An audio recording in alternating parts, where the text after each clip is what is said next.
Coming up on Bloomberg this weekend, Iran says it wants concessions from the U.S. to reopen the Strait. We're really in the middle of the game here. This thing is not over. Where negotiations stand, and is America part of the conversation? New details about how OpenAI's agents escaped a test environment. This is not your normal security incident. Why the company says this is a watershed moment for computer security. Plus, a worsening crisis in Puerto Rico as tens of thousands of Americans wake up with no running water. We talked to Puerto Rico's representative about how a drought and aging infrastructure are contributing to the crisis.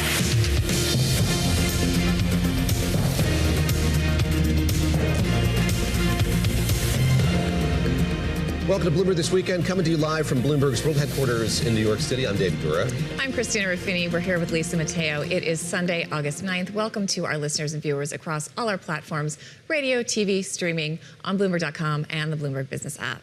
David Gura, have you ever heard the phrase beverage goblin? I do have a lot of beverages in front of me. This is the beverage mission creep. Teas, coffees, and waters. I'm just ready to pace myself through the course of the show. All right. Thank you for observing that, though. I want our radio listeners to understand how many cups are on this table right now. Across all our platforms. We've also got Lisa's protein bar. We're ready to go. We're ready to go. Lisa, hopefully that'll fuel you for what I'm about to ask you, which is what are the headlines? Get us updated.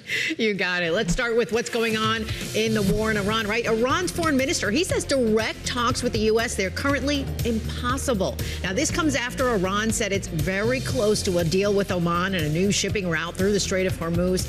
The foreign minister, he warned that any agreement is subject to other conditions, including compensation for the U.S.'s violation to the Memorandum of Understanding.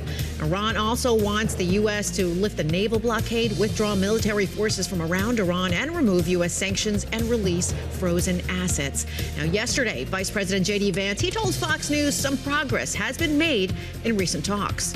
What we're really working through now is how you can actually set up a traffic scheme so that the ships that pass can pass through safely. That includes, of course, demining. That also includes a commitment from the Iranians that they're not going to fire at commercial vessels. Vance added that the U.S. expects the same amount of oil and gas coming out of the Gulf as before the conflict, and that, quote, that is what the Iranians have told us that they are going to do. Well, the Pentagon's #2 official has asked major U.S. defense companies to fast-track efforts to produce and deliver key weapons systems. Now, it comes at a time of concern over shortages due to the war in Iran. Steve Feinberg, he's the Deputy Secretary of Defense, he said it includes wide-area surveillance, air defense sensors and interceptors, and missile tracking systems. That request, it was made in a letter seen by Bloomberg to major defense companies, including Boeing, Lockheed Martin, and RTX Corp. Typhoon Dolphin has made landfall in China's Zhejiang province. It comes after the country issued its highest storm alert. More than 1,000 flights were canceled and some rail service also suspended. The China Meteorological Administration, they have forecast heavy to torrential rains from Sunday to Wednesday. British Columbia under a state of emergency as a fast-moving wildfire forced more than 20,000 people from communities in Western Canada. It's one of the country's top wine-producing regions. More than 100 wildfires have burned across the province due to hot, windy weather and prolonged drought. And tens of thousands of people in Puerto Rico lining up for water delivered in tankers as new rationing program continues. The island has been under a severe drought for months. San Juan and other major municipalities have implemented 48-hour water restrictions for hundreds of thousands of residents. Now, coming up later this hour, Resident Commissioner of Puerto Rico, Representative Pablo José Hernández, he's going to join us live to talk about more about what's happening on the island. We'll bring that to you, David and Christina. Yeah, very dire situation there, very, Lisa. And I think the rationing is something we're going to watch play out here over the next few days. It's really crazy. I mean, we went through this in places like Flint in the U.S. It's not sexy to replace this infrastructure, so it's hard for people to take credit for, but it's really important and really expensive. All right, thanks, Lisa. This morning, Tehran has a new list of demands for the U.S. to meet before Iran says it would open the Strait of Hormuz, even as Iran and Oman signal they're closer to a deal. Now, Iran says America needs to, quote, correct its behavior. As Vice President J.D. Vance says, there's progress, but it isn't over. I try to remind people that we're really in the middle of the game here. This thing is not over. It's obviously not at the beginning. We're in the middle of the game, and we're applying a whole host of tools, diplomatic, economic, military tools, to ensure that we get the best outcome for the American people. I feel quite confident we will get there, but we're still a bit in the middle of the game. Vice President on Fox News. We are joined now by Bloomberg News White House correspondent Skylar Woodhouse and by Bloomberg News Middle East correspondent Abir Abu Omar. Abir, let me start with you and pick up on the metaphor there used by the Vice President that we're in the middle of this game. Get us up to speed on what's happened here recently. We have an attack in Saudi Arabia on Saudi Aramco's Jazan oil refinery. Abu Dhabi's national oil company saying missiles targeted one of its vessels while transiting Hormuz on Saturday. It has been another busy weekend, providing the backdrop to this conversation about a potential conversation here between the U.S. and Iran. Yeah, good morning, guys. A busy week, as a matter of fact. We've been reporting on this deal between Oman and Iran that was taking place, or the discussions about this deal to essentially reopen the Strait of Hormuz. But a few caveats to bear in mind here. From the Iranian side, they say that this reopening is temporary. They also added their own caveats, saying that in this temporary agreement, they're not going to allow U.S. and Israeli flagged ships to pass through the Strait of Hormuz, and they will start charging tolls to countries that they deem hostile. And so a lot of traders had viewed that term hostile as referring to countries from the GCC. And then over the weekend, as you mentioned, David, we saw an ADNOC flagged carrier, that is the national oil company in Abu Dhabi, being hit. ADNOC reported that one fatality had happened and over a dozen injuries there. And then we also saw that the Houthis in Saudi Arabia earlier had claimed that they attacked an Aramco facility in Jizan. Aramco did not respond to Bloomberg requests for comment, but they did confirm that there was a fire at an Aramco facility. So you're seeing this escalation in the region over and over, really, and then no resolution in sight. And this deal that we've been talking about the reopening of the Strait of Hormuz, or the interim reopening of the Strait of Hormuz, that really is all what it's about right now. We're not talking about a return to the MOU. We're not talking about a return to those major concessions that were reached in Switzerland. Some hardliners in Iran, to be sure, are saying that the U.S. needs to compensate Iran. And then we saw a return to those concessions, including the blocked assets, the frozen, the oil sanctions as well being lifted. But that is not the official line that we're getting from the diplomats or the officials in Iran that we've been hearing from since the beginning of this war. That includes the foreign minister, that includes the spokesperson for the foreign ministry. And so it looks like it calms down a little bit and then escalates again. But one thing is for sure here, I was listening to Vice President J.D. Vance speaking. Iran maintains that Washington is not a part of those discussions, despite what we've heard from President Trump and the vice president about them being part of those discussions. Iran maintains that mediators, assumingly Qatar at this point, are the ones that are delivering messages. We also understand that Qatar is doing its own draft to start mediating to have those wider discussions. But for the time being, Hormuz stays paralyzed pretty much. Attacks continue to happen, and we don't have a formalized draft between Iran and Oman about that deal. Skylar, I want to ask you about exactly that. It seems like the U.S. is saying they're monitoring talks, and you're getting that messaging from the White House. But folks I've talked to and the reporting says they don't seem to be in the room. Is the U.S. involved? It seems at this point it's pretty much a bilateral discussion, between Iran and Oman. And also some of these lists of demands that you heard Abir going through, a list of the U.S. naval blockade, withdrawal of the U.S. military, reparations, release of frozen Iranian assets, those seem like non-starters for the U.S. What does the White House do with all this? Yeah, good morning, guys. I mean, look, these talks are extremely fragile. And since this war started, that is exactly what we've seen. There's just been a continuing of being up and down. Obviously, the president wants to make it appear that things are going well, that talks are going well, or that things are potentially moving along, as there are a lot of rough patches happening right now. What we've seen in reporting and Bloomberg's own reporting as well is that, the president feels a bit boxed in right now and is really sort of trying to navigate what his next step is. And as he listens to his advisors, whether that's Secretary of State Marco Rubio, Vice President J.D. Vance, or Defense Secretary Pete Hegseth, it's really raising questions as to what is the goal right now, especially as it seems that these conversations are really not going well, especially as we, learn and as Iran, says that the U.S. is sort of not really involved right now. And it's raising questions on, well, who is the U.S. Really talking to right now in this war? Yeah. I want to play a bit more sound here of the vice president in conversation with Kayleigh McEnany, the former press secretary, now on Fox News, talking about the White House's expectations. Let's take a listen. The Iranians, through different methods, have broadcasted that they look to tighten their grip on the Strait of Hormuz. So in a theoretical deal, what would an acceptable status quo be for the Strait? Well, our expectation is you're going to see the same amount of oil and gas come out of the Gulf that you saw before the conflict started. That is what the Iranians have told us that they are going to do. That's what the entire Gulf coalition wants to do as well. But, you know, we don't trust, we verify. We actually look not at people's words, but at people's deeds. You see some people within the Iranian system, of course, talk about tolling. The Iranians have told us they have no plans to toll the Strait of Hormuz. But again, we're going to see what actions actually happen. Abir, on that notion of looking at people's words and trusting but verifying, you mentioned the Iranian foreign minister, and Bloomberg has reported that he said that were there to be some sort of agreement, we would not see kind of an instantaneous return to the level of energy passing through that strait that we saw before this war began. Could you talk a bit more about that, kind of the White House's expectations for normality, which seem increasingly kind of pie in the sky in light of what we've been through here over the last 5 or 6 months?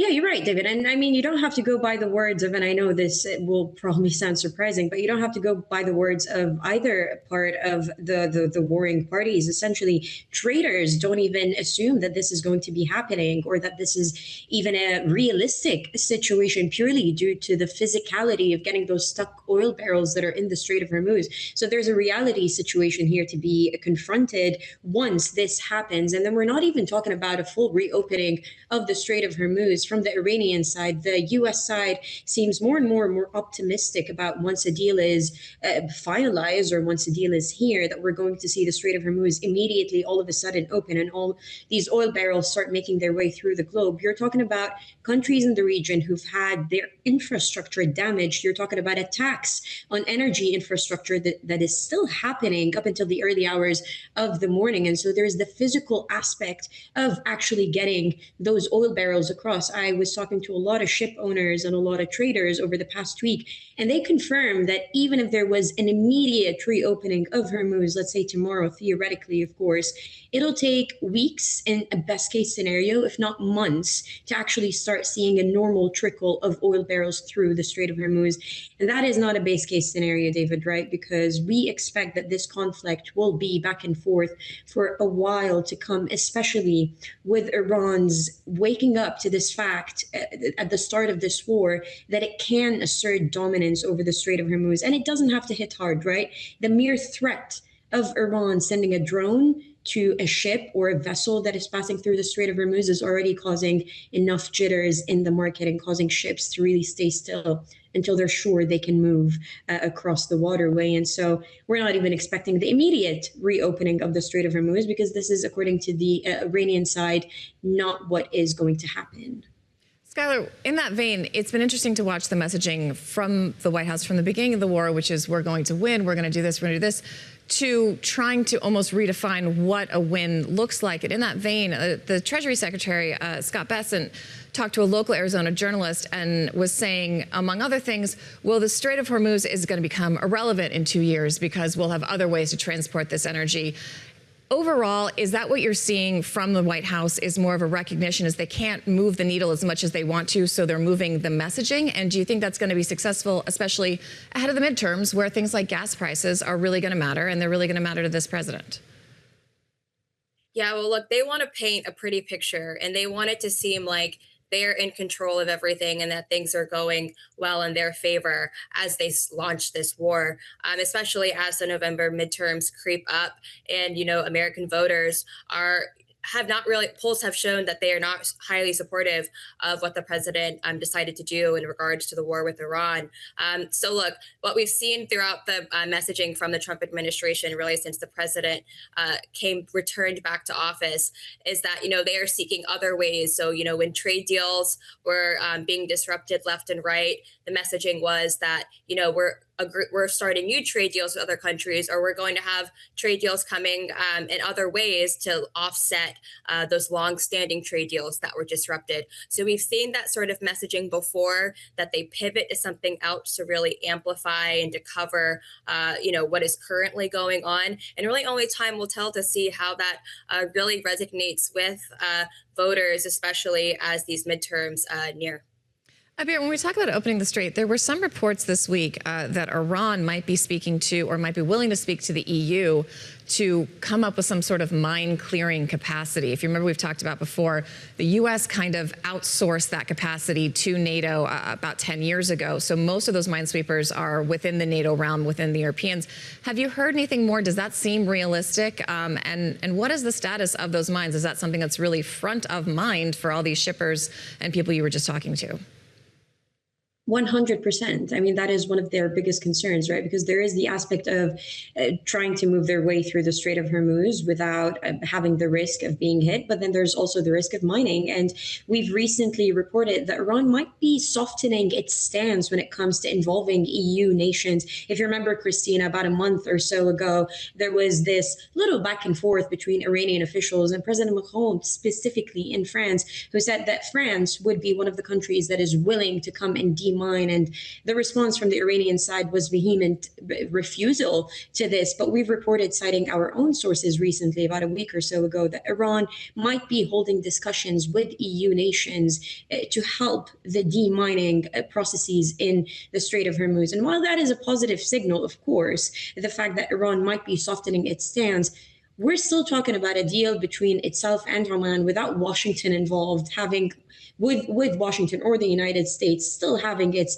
naval blockade in place. So a third party that is important in all of this is not included in the discussions, again, according to the Iranian side. So we have to get over the hurdle of getting through these negotiations with Oman and what exactly the mechanism will look like before we get into any kind of discussion about removing those mines. Iran is keeping a really hard line about its dominance over the Strait of Hormuz, and the mechanism sounds really complicated, but everything around it just suggests that Iran wants to maintain its dominance. And it looks like for the people who have skin in the game, for the ship owners who have to make their way through the Strait of Hormuz, they are seemingly tilting more to listening to the Iranian side. They've been seeking permission from the Iranian side to be able to make their way through the very crucial waterway, which, yes, according to the U.S., U.S. officials, is not going to be crucial in the next couple of years. Okay. That argument, according to many people, is not the base case scenario. Again, it might lose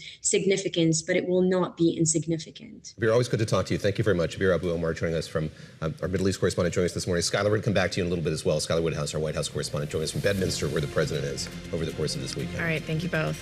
Coming up next, a series of alarming hacking incidents involving artificial intelligence agents. What you should know about the potential cyber threat.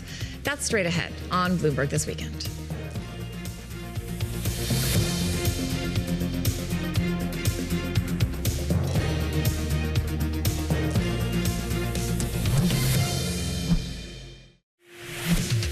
Thanks for joining us live on Bloomberg This Week, and I'm Lisa Mateo. Let's update you on today's top story. Saudi Arabia's energy ministry says that the fire that broke out at Saudi Aramco's oil refinery early Sunday has been extinguished. In a post on X, it said no injuries were reported, but did not provide any details on the cause of the fire. Yemen's Houthis, well, they have claimed the attack. The Trump administration putting the pressure on a Florida oil and magnate and Republican Party donor Harry Sargent III to divest from Venezuela. Now, sources tell Bloomberg the Treasury Department froze the assets of Sargent's offshore company that's involved with Venezuela's oil-producing ventures. They pointed to violations of a 2018 executive order. In company news, Paramount Skydance says it will release 30 movies a year in theaters if it acquires Warner Brothers Discovery. Bloomberg is reporting the company has offered 3-year agreements to AMC Entertainment and Cineworld Group's Regal Cinemas, requiring it to release the films exclusively in theaters for at least 45 days. The films would also not be available to stream online for at least 90 days. And Verizon says it's fixed an issue that affected cell phone service of several thousand customers yesterday afternoon. It did not provide a reason for the outage. Data tracking site Down Detector, it says the issue impacted hundreds of customers from other major wireless carriers, including AT&T and T-Mobile, whose calls couldn't get through. Verizon says if you're still having issues, all you have to do is restart your device. Not work. That's why you couldn't Yeah, you know how we like to chat on the weekend. Yes. No. But no, my phone didn't work for hours. Really? Yesterday. Yes. Yeah, I could iMessage people, but I couldn't make any phone calls. I could FaceTime, but no phone calls. It happened when I was talking to my mom yesterday on the phone. Just dropped out. And she kept trying to call back and it wasn't working. Yes, that's why you couldn't call your mother back. That's It why. was Verizon's fault. Thank exactly. you. Convey that message. Lisa, thank you. Thanks, very Lisa. much. Appreciate it. Well, last week's Black Hat conference, OpenAI shared some shocking information on the potential cybersecurity risks of artificial intelligence. OpenAI models behind an attack on Hugging Face were communicating with each other for months prior, as OpenAI researcher Eric Wallace explained. And so what this agent was trying to do was to reach out to other models that might be out there and get information from it to help it with its evaluation task or its training task where it's stuck. We spoke with Bloomberg's big tech team leader, Sarah Fryer, about this and what it means for possible cyber attacks in the future. Sarah, thank you for being here. Let me just ask you first, kind of pull back and explain what's been happening here. So OpenAI, an example of this, where there's been a lot of testing within this so-called sandbox. What, broadly speaking, has been happening with a number of these models? So a sandbox is essentially a test environment that keeps the models in a cage, allegedly. So supposedly keeps them in a safe area where they can be tested for any harms they may produce or any unusual behavior, anything that should be flagged, so that the model can be safe for release to the public for use by enterprises. And the sandbox in this situation, and in the same situation with Anthropic, with Meta, the models were able to escape and enter the open internet and gain access to other organizations and change things, which was completely unauthorized. And because it was a test environment, this was nothing harmful that we know of happened, beyond just the fact that they disclosed that this occurred. But it's incredibly concerning to the people who are watching this and worrying about, what is going to happen as these models get better and better, as they do things even more unpredictably, even harder for humans to notice or track. In a recent revelation at the Black Hat conference in Las Vegas, the models it was shown were coordinating with one another. So this was terrifying. So they were literally chatting with each other.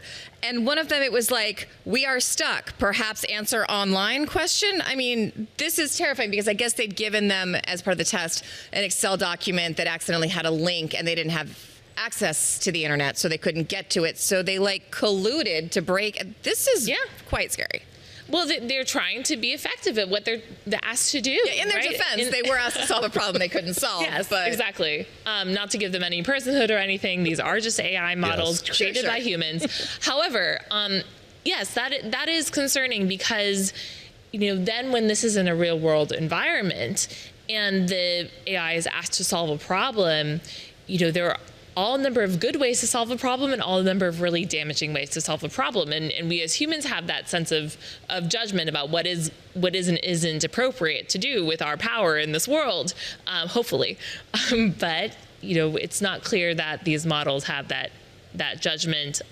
Some models in the tests did stop themselves from going to the internet in the Anthropic disclosure, but not all of them. So let me ask you about this tension, which is we're at this moment where there is so much advertised potential. AI can do this or that in a very short order. I've heard Sam Altman speak. He talks with a lot of urgency, talks about sort of what could change and how fast things could change. Goes to Washington, meets with lawmakers, meets with the White House, and talks about kind of slowing down the pace a bit. Talk about how tricky that is for a company like his to do that at a moment when it's trying to differentiate itself from rivals and competitors, to make the kind of advances that Sam Altman has espoused for so long, while all the while having this other thing pulling at him, which is to do this in a safe way? Oh boy, I mean, I've covered big tech for so long, and I've heard so many proclamations of intention to have responsibility, to do the right thing, and then you look at the inside of the company, and it is all about growth, and it is all about trying to meet the next user milestone or the next revenue milestone. I'm not saying that's the case here, but these are companies that are on the cusp of going public, right? OpenAI, Anthropic, two major, pre-IPO companies that haven't quite proven that all of this dramatic investment they're making in data centers and infrastructure will pay off, will have ROI. And on the one hand, the cybersecurity risk is such a huge risk that, that governments could shut it down, and they want to be able to say, we would shut it down before that happens. And so sometimes, when companies come out and they say, like, we need to take responsibility here and really do something, they're trying to make sure that that change is coming from something that they control, as opposed to a regulator coming in. It's like when Hollywood decided to rate its own movies so that they didn't get censored by the government. They're like, we got it. We got a system. They'd rather be in control of their own system, just like, Meta during the era of misinformation would put out transparency reports about, here are all the coordinated misinformation efforts we found and took down. There was never a regulatory framework to address that. However, in this case, there are regulatory frameworks that are being discussed. So I think some of it is that push and pull. Like, we want to keep building our business. We want to keep growing. At the same time, we really need to show that we are responsible, or else the hammer's going to come down. And it's really unclear what's going to happen in that department. You mentioned cybersecurity. We have some sound from the former director of national intelligence about the OpenAI breach. I'm going to play for you. While so far every breach that we're aware of has been one a U.S. company has its model has broken through and done something with very minimal human direction, that's absolutely not the kind of capability that we can afford to fall into nefarious hands. I think what's so concerning about this particular breach is that as the Pentagon, as governments around the world are looking at integrating AI into especially targeting systems for weapons with, again, as you were talking about, proclamations of not allowing them to actually be autonomous detonating weapons. If your orders are to do something that's tangential to that and your AI is now in something that can blow things or individuals up, that seems very, very scary. When you talk about frameworks, is a cybersecurity part of that top of mind, or is it more an industry discussion at this point? Oh, it's absolutely the number one. The cybersecurity risk, not just because of what you mentioned on weapons, which is terrifying, but also because of our critical infrastructure, right? I can prevent you from doing something harmful by shutting off the power to the city you live in. Should I do that? Yeah. So there are a lot of things that are tricky about giving AI all this power and doing it in a way that is just sort of automated. And on the one hand, I don't want to scare people because some of it does feel at this point like a little bit of marketing speak. Where they're this powerful. We're so powerful. Yeah. You can't even imagine how much more powerful we're going to get. That's why you really need to trust us. We're going to change your world. Whereas when you look at businesses, when you look what AI has changed so far, have we really seen the ROI that we need to see? Have we really seen the progress, the incredible evolution of what's possible?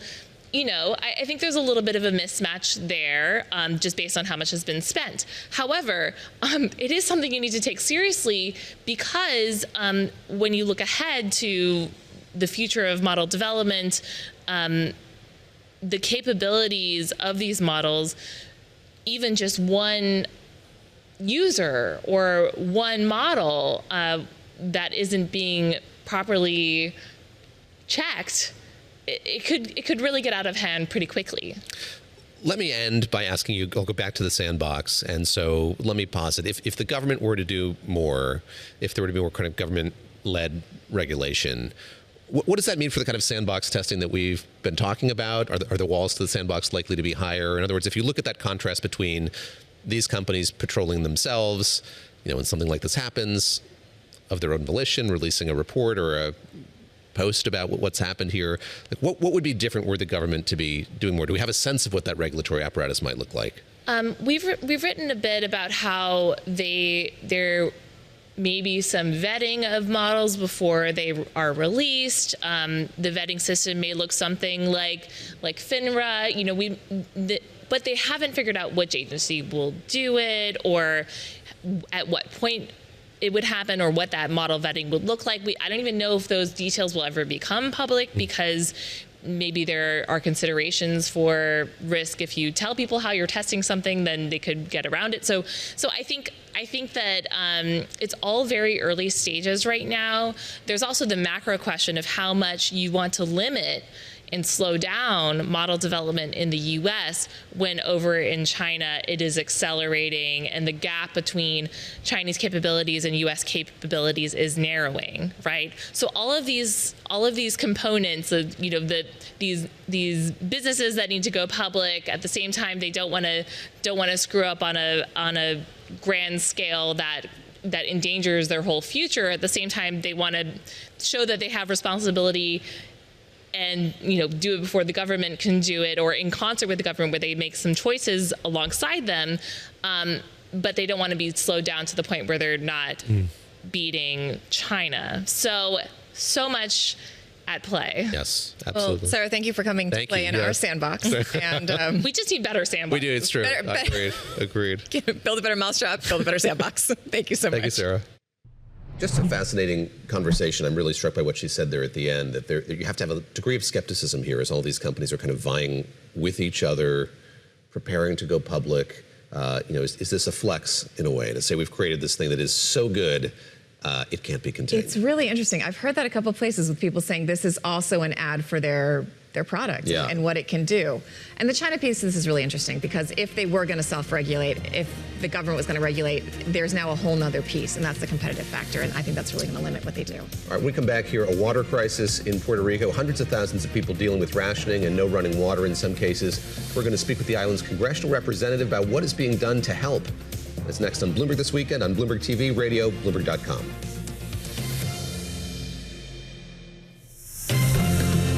Welcome back to Bloomberg This Weekend. I'm Christina Ruffini here with David Gura and Lisa Mateo. In Puerto Rico, droughts and low water pressure have forced water supplies to be rationed for more than 180,000 people in the San Juan area. Water is going to be shut off for customers of the public utility company Puerto Rico Aqueduct and Sewer Authority for 48 hours, officials said, and rationing would rotate to other areas in the coming days. For more, we are joined by Resident Commissioner of Puerto Rico, Representative Pablo José Hernández. Representative, thank you very much for being here. And I want to just start with a basic question here, which is give us a sense of how bad things are. I know that Puerto Rico went through this in 2015 and 2020. There were droughts and there was rationing as a result of that. How different is it this time around? It's worse because the problem started many months ago, despite there not being a drought. So this is really a worsening of a problem that we've had since earlier this summer. I was reading in the New York Times this morning, they quoted a leading water management expert in Puerto Rico who says that 60% of the water in the island system never makes it to customers. Does that sound accurate, and how did we get here? I've been hearing that statistic for a long time, and that's why I'm saying the problems we have right now are that we have two droughts. We have a drought due to lack of water and rainfall, but we also have a drought of good management and competence. We've had this problem for decades. We've had the same political party in power for the last 10 years. In 10 years, you can get a lot done. You could fix the problem, or you could certainly make it a lot better. And none of that has happened. Well, Pablo, I have to ask, because I've been speaking with family members on the island. I remember visiting the island back after Hurricane Maria, and it seems like this is an infrastructure issue. So what is being done, and can anything be done at this point to fix the issue? Is there a solution? Very little has been done. Yesterday, it was revealed that there are hundreds of capital projects and investments that haven't been put into effect. I think it's mostly a management challenge. So we recently had a change of government from within the same party after a primary, and the new government just fired almost everyone from the prior administration, regardless of competence, regardless of merit, and the new people just don't know what they're doing. And that's a serious problem. And I think we are living the consequences of that. A lot of experts are saying this isn't just the drought that's provoking the rationing. It's also a serious problem of mismanagement. Let me pick up on that. So the new governor is Jennifer Gonzalez Colon, and I wonder sort of how you would assess the quality of the relationship that she has with you and with the federal government more broadly. Is that something else that also needs kind of reconstructive work? Well, look, we're from different parties, but we have a cordial relationship. I feel comfortable picking up the phone and calling her. We work together on many issues like securing access to Medicaid for Puerto Rico or securing access to SNAP benefits. But on this issue, I think what she needs to do now is to request the President of the United States to declare a federal emergency. By law, that has to be done by the governor. If she does that, and if the President declares a federal emergency, that will unleash access to FEMA resources. We have a lot of water stored in FEMA warehouses here in Puerto Rico that I don't think is being used right now. It will also enable the SBA to give loans and assistance to small businesses that are being affected by the drought. The USDA will be able to provide assistance to agricultural workers. I also think she should request the National Guard to come back from DC to Puerto Rico. We have hundreds of Puerto Rican National Guard soldiers right now being deployed in Washington. I respect their work. I just don't agree with the president's policy of why he's deploying the National Guard in Washington. I think they're needed back on the island, helping the people get water. Do you think people in Washington, just people on the mainland, understand how bad this is and how badly it needs to be addressed and needs assistance? And I'm also wondering if there's anything you can do. I know you're a non-voting rep, but you are in Washington. What are you doing to try to make this happen? Well, there's a lot I can do. I'm actually a limited voting rep. I sit on committees, I vote on committees, I vote on amendments. We've secured more funding for our infrastructures through projects like the Water Resources Development Act, but Congress needs to approve those projects. We've also secured a lot of funding and released a lot of funding through FEMA. But ultimately, this is mostly a local issue. This is a local good governance issue. And speaking as a Puerto Rican frustrated with my own government, I must say we must take matters into our own hands and be better at demanding accountability from our local elected officials. We can't blame Washington for all our problems. Pablo, we've been speaking a lot about water issues, but we can't also forget about the rolling blackouts that have been happening for so long. Is there any solution to that as well? Or are both of these going to be something that Puerto Ricans just have to live with from now on? Yes, there is a solution. It just takes time. But again, we've had the same party in power for the past 10 years. In 10 years, you can get a lot done, and they've got nothing done. What we need to do with power is we need to address affordability, generation, and distribution.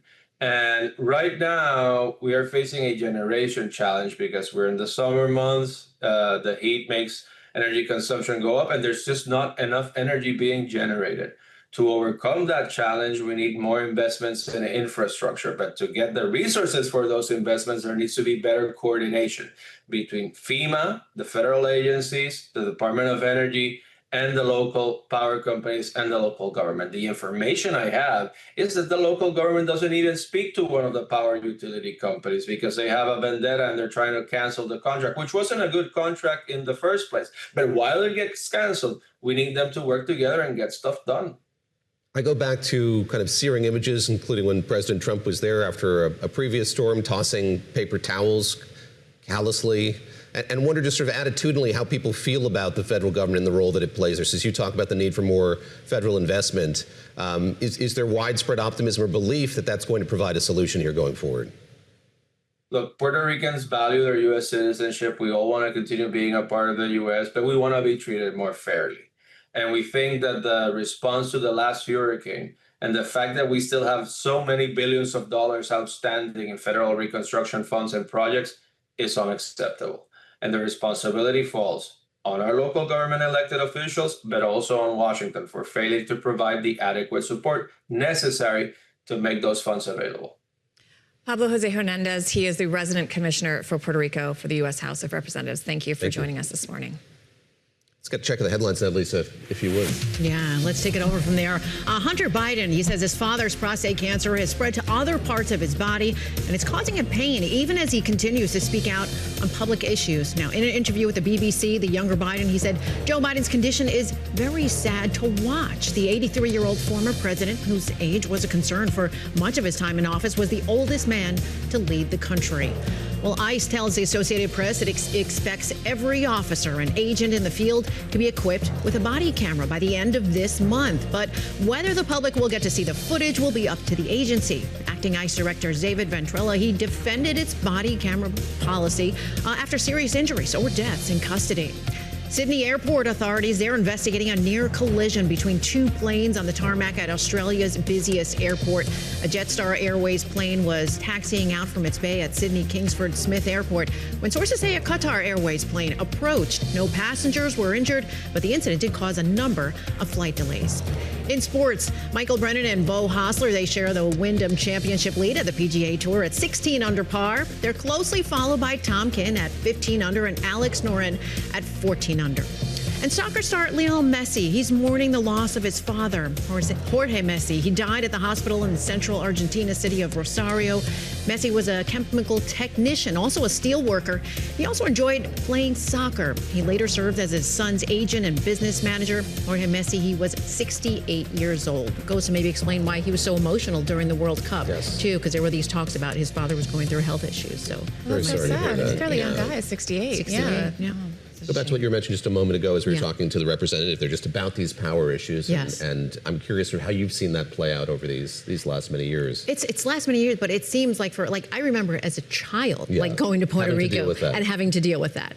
So just how it continues now, and then after Hurricane Maria, how it just became worse. I mean, you see it as a part of cultural history too. I mean, you see it in songs. You see it like Bad Bunny has a song about it. And in the Super Bowl, in the Super Bowl, you saw it, and people were like, "What does that mean?" And I was trying to explain it. It means a song is about how people are climbing up because there's always power out. It's a way of life. Trying to rig it, and it shouldn't be. Yep. Is there a frustration? I know we're short on time, but is there a frustration between, like, I think of Puerto Rico, these really fancy resorts and these tourists coming in and spending all that money, and how it doesn't seem to get to the places it needs to go? No, it doesn't. And it's just, it's frustrating as someone who sees family members going through this. It's frustrating as someone, like, I feel like I can't do anything at this point. So it's tough. All right. Well, thank you, Lisa. Thank you. All right, coming up here in our 9 o'clock hour, Democratic Congresswoman Haley Stevens is going to join us to share her thoughts on the Michigan Senate race and on Democrats' chances in the fall more broadly. And up next, a sight that captivated North America 2 years ago. That's right, a total solar eclipse. Now it's Europe's turn. We'll check in from Spain. Welcome back to Bloomberg This Weekend. I'm David Gura with Christina Ruffini, and this week parts of Europe will be treated to a rare celestial event that has not happened in nearly 3 decades. Should I sing it? Total eclipse of the heart? I'm not going to do it. I value our audience more than that. Well, all right, a total we don't have the solar... rights. That's the main issue. So totally Sorry. fair. I'm not sure I'd be on pitch enough for it to matter, but a total solar eclipse will darken the afternoon sky across Spain, Iceland, and Greenland, with many other cities witnessing the event. Joining us now, Imo Bell. She's an astronomer with the Royal Observatory of Greenwich, right now on the Spanish island of Mallorca, which should be right in the path of this eclipse. Are you as excited as our producer, Patrick Becker, who was so excited about this? We're doing a whole segment on it, but we're very happy to talk to you. Why do people get excited about this? Well, I don't know how excited Patrick is, but I would probably argue I'm more excited if it's a competition. Oh, I just heard "take that" in my ear from the control room. So what are you expecting to see? How big is this going to be? I mean, when we had one of these over the U.S. a couple years ago, people kind of lost their minds. Are you expecting, are Europeans more chill about this, or are you expecting a similar reaction? I don't know if Europeans are more chill. I feel like the reaction in the US was huge because that was a really important event. So many people, I think 44 million people saw the total solar eclipse of the 8th of April, what was it, 2024, 2 years ago. And because that was such an event, it built up so much excitement that spread across the whole entire world that definitely over here in Europe, we caught it. And now 2 years on, it's our turn. And you've sort of sowed the seeds for all the excitement as well. And so we're even more excited, I think, especially because us in Europe, we've not seen a total solar eclipse since 1999. Wow. This is a huge event. We are so excited. And we are not going to see a total solar eclipse again in the UK for sure until 2090. So this is a massive deal. Where I am in Palma, all the shops are selling solar eclipse glasses. There's information about it everywhere. Yeah, so we are very, very excited. Talk to us a bit about totality and what's that's like. I mean, talking to friends and family who experienced it the last time around here in the States, it sounded like a pretty magical couple of minutes. Yeah. No, for sure. It's totally magical. Over a couple of hours, it depends on each eclipse, the moon moves across the disk of the sun in the sky until, if you're lucky, if you're in the path of totality, it will completely cover the sun, which is such a special moment because, as well, on the planet Earth, we are unique in it being able to experience these total solar eclipses. For example, Mars has got 2 moons, Phobos and Deimos, and if they go in front of the sun, they don't completely cover the surface of the sun. They do these little transits of the sun. We are just so lucky that our moon and our sun appear to be the same size in the sky because the moon is 400 times smaller and also 400 times closer. They almost perfectly match up. So it's extremely special, and some people describe it as quite eerie. The animals can react because the sky will get darker even though it's the daytime. It's not the right time, and so it can sort of confuse the animals a little bit as well. And I mean, it is just so exciting because we go about our day-to-day lives forgetting, because it's so easy to forget. We're also busy, we're also stressed, forgetting that we are just on a ball of rock in space, nearly 13,000 kilometers wide, going around a star that's 150 million kilometers away. And when, you know, the moon, the earth and the sun all line up like this, and you see it during totality, it can remind us what we are a part of. I feel like it's been kind of a good year for the cosmos. It's been a good year for space. We've had some pop culture moments. We've had some new technology here in the U.S. We've had this, private sector space race, getting excitement. You've studied this for a while. I'm sure it's ebbed and flowed. Do you feel like these kind of events kind of renew interest in this field of study and make people excited to look outside our atmosphere? Absolutely. No, I absolutely agree. I mean, solar eclipses are a opportunity for everyone to appreciate the scale of the universe, the scale of space, to make us, stop and have a little look. And that's what makes it so exciting. Everyone can appreciate the eclipse. You don't need that many tools to see it. I mean, you can use it. You can view an eclipse using a colander, using a pinhole projector to see the eclipse. So it means everyone can see it, which is why it's just so exciting. But as well, in terms of science, eclipses offer a extremely unique opportunity to study the sun that you wouldn't usually get. And a lot of our understanding of science comes off the back of solar eclipses. For example, one of the first sort of bits of evidence we had to back up part of Einstein's theory of general relativity was during a total solar eclipse in 1919, where we were able to see that actually the light from the stars that were grazing the disk of the sun were in fact bent around the mass of the sun. And we wouldn't be able to see that during the day until in 1919, when the total solar eclipse blocked out the massive light of the sun, and they allowed astronomers to see these points of light, these stars, and see how they had slightly been moved because of the mass of the sun. A total solar eclipse allowed us to discover the element helium, which gets its name from the sun, from the ancient Greek god Helios. And next week, Wednesday, 12th of August, a NASA mission will be, they're flying a jet to chase the moon's shadow across the Earth so that they can study totality for longer. Very cool. And they will be studying the corona of the sun, because the outer atmosphere of the sun, which is a very mysterious part of the sun because it's superheated to over 1 million degrees, which is what we're not entirely sure how that happens when the surface of the sun is just very cool. 5,500 degrees. Mabel, thank you very much for joining us. Good luck. There. Enjoy totality. Appreciate your time on this Sunday. We are coming up on 8 o'clock here in New York City. The next hour of Bloomberg This Weekend starts right now.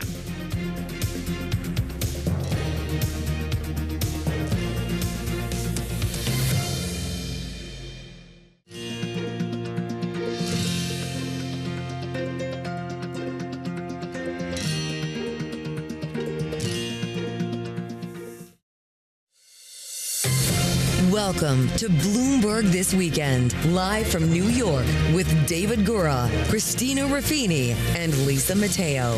The latest headlines, key analysis, big interviews, and the stories that hit home on your days off.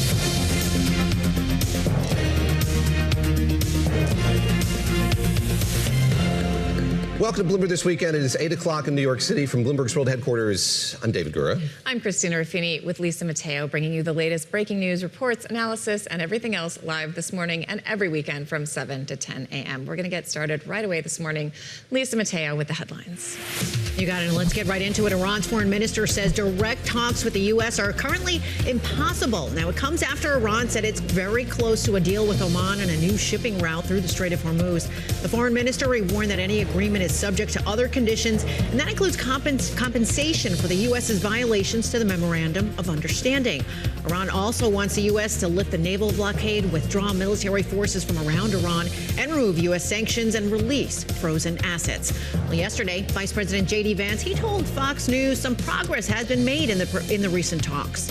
They're hurting in a big way. They want this thing to be over. The question is whether they're able, their system is able to give the things that are necessary for us to be happy, for us to feel like we've gotten what we need out of this particular engagement. Now, Vance also added that the U.S. expects the same amount of oil and gas coming out of the Gulf as before the conflict, and that, quote, that is what the Iranians have told us they are going to do.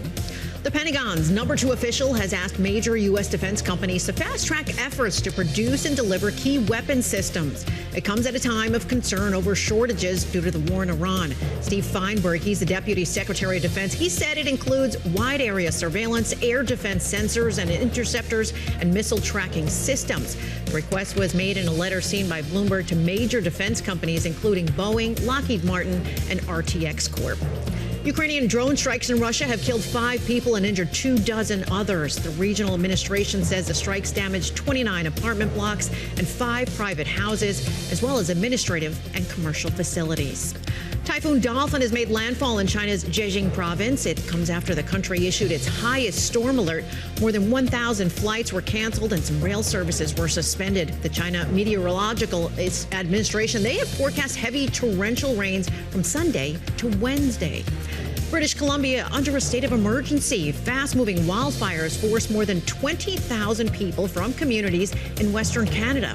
It's one of the country's top wine-producing regions. More than 100 wildfires have burned across the province due to hot, windy weather and prolonged drought.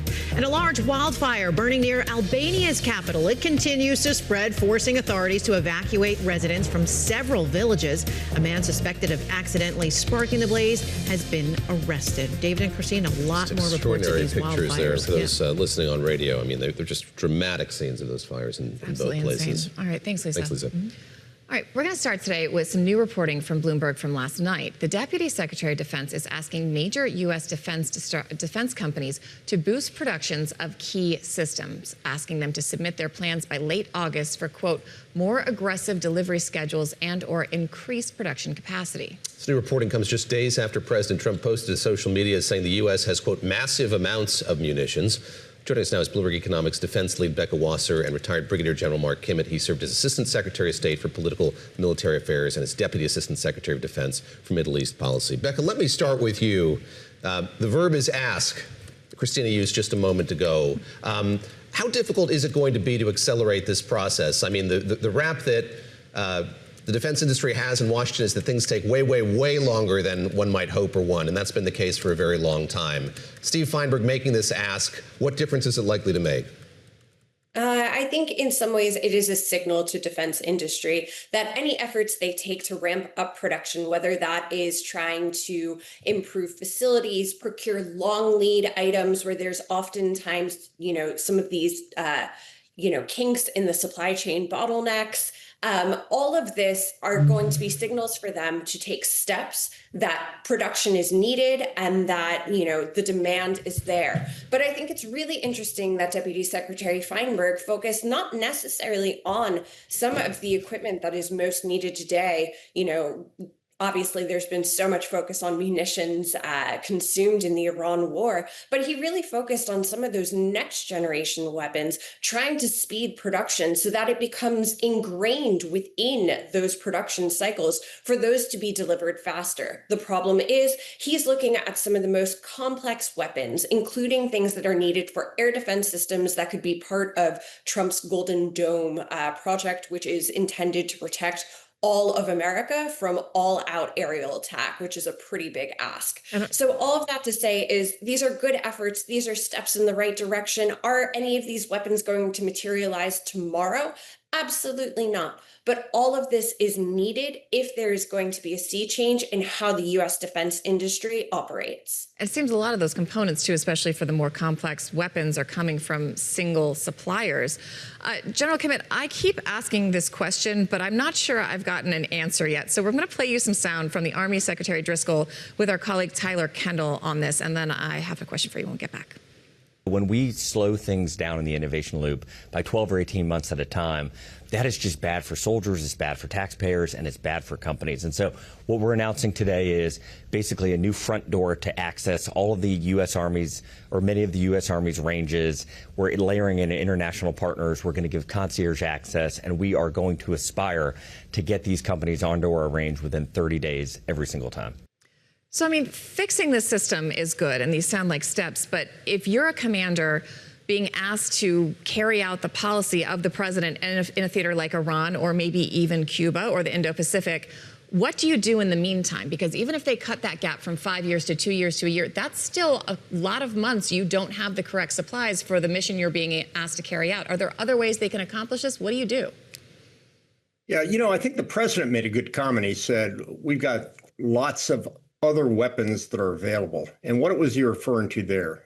So instead of using precision ATACMS missiles against targets, because we're running low on ATACMS, he's going to use JDAMs, which are those big, fat 2,000-pound bombs with very cheap guidance system on it.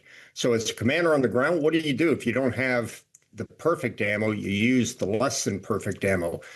We've got plenty of it in inventory. As an artilleryman, I always worried about artillery rounds. We may not have had the most precise artillery rounds where you could fire one and knock out the target. You fire 5 of the old ones to knock out the target.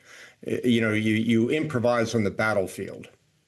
I'm going to put up a chart here. This is a chart kind of illustrating the stockpiles that are left after what we've seen, the adventurism in Iran thus far. And Becca, let me turn to you. I mean, this has been a week when we've seen a lot of reporting on the state of that stockpile, the quantity of munitions that we have. We've seen the blowback from the president as well. And big piece of the New York Times this weekend kind of looking again at sort of what weapons are there, what have been used.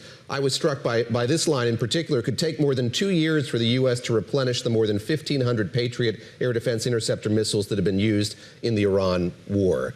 Curious if your sense of that is similar to what the Times is reporting this morning, and what that means for Ukraine, where we've seen really stark relief here, that deficit playing out on the battlefield over the course of the last few days.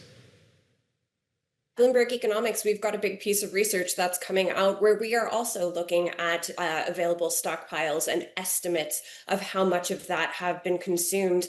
And our best estimate is that at least half of the U.S. Patriot stockpile has been used in the Iran war thus far. And that's a pretty scary place to be, because it's not just the stockpile of what's earmarked for operations in the Middle East. Instead, that is what is available all around the globe. And air defense is always so high in demand. There are never enough air defenses to go around. So here is where it forces really hard problems for U.S. forces, as you know, the general had mentioned.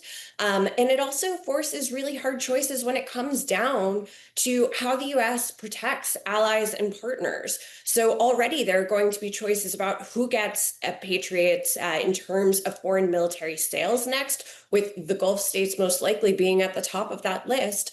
But Ukraine is desperate right now for Patriot interceptors, but the U.S. just doesn't have a lot of slack to give. And so that's going to create some really interesting problems for the foreseeable future when we are looking at the future of defense. But it also might spur some interesting innovation when it comes down to looking at what are the next generation air defense interceptors for ballistic missile attacks that could be created, and can they actually be produced on a faster timeline than Patriot, than THAAD, than some of the traditional air defenses that we think about? In general, it's not just how many weapons you have. Readiness has a lot of components to it, including the morale of your fighting forces and how they're doing. And I've heard this secondhand from a couple places, but MS Now has some reporting this morning talking about the conditions on some of these battleships, especially the USS Abraham, saying families are complaining to military leadership back in San Diego about the sailors' mental health, safety on deck, lack of supplies, food shortages, water contamination, disruptions in the mail system. We heard from the Chief of Naval Operations. He is concerned about these long deployments. How much longer can these same vessels and these same sailors and soldiers be put on these deployments before you need fresh people in there and before you need to start rotating and looking holistically about deployments and how long they're lasting? Yeah, there is a natural rotation cycle that's 3 to 1. You have one out on the water, you have one in dry dock, and you have one training to go out. So these extended deployments are much like what happened in Iraq 20 years ago. We had to keep the soldiers on the ground for much longer than we had anticipated. But the military is a self-correcting organization, and the real barometer of whether it's working or not with morale and other such issues is enlistment and re-enlistment rates. That's where you're going to find out if there's a problem, if there's a systemic problem or an episodic problem. When you get to the point where people are unwilling to join the military, you got a problem.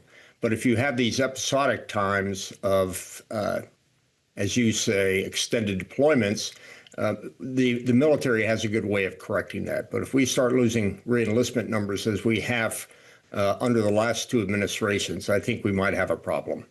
General, we've seen reporting about General Dan Kane, chairman of the Joint Chiefs, going to the president and his team before the start of this war to raise concern about how long it could last, given how big these stockpiles are, how much they've been under stress here.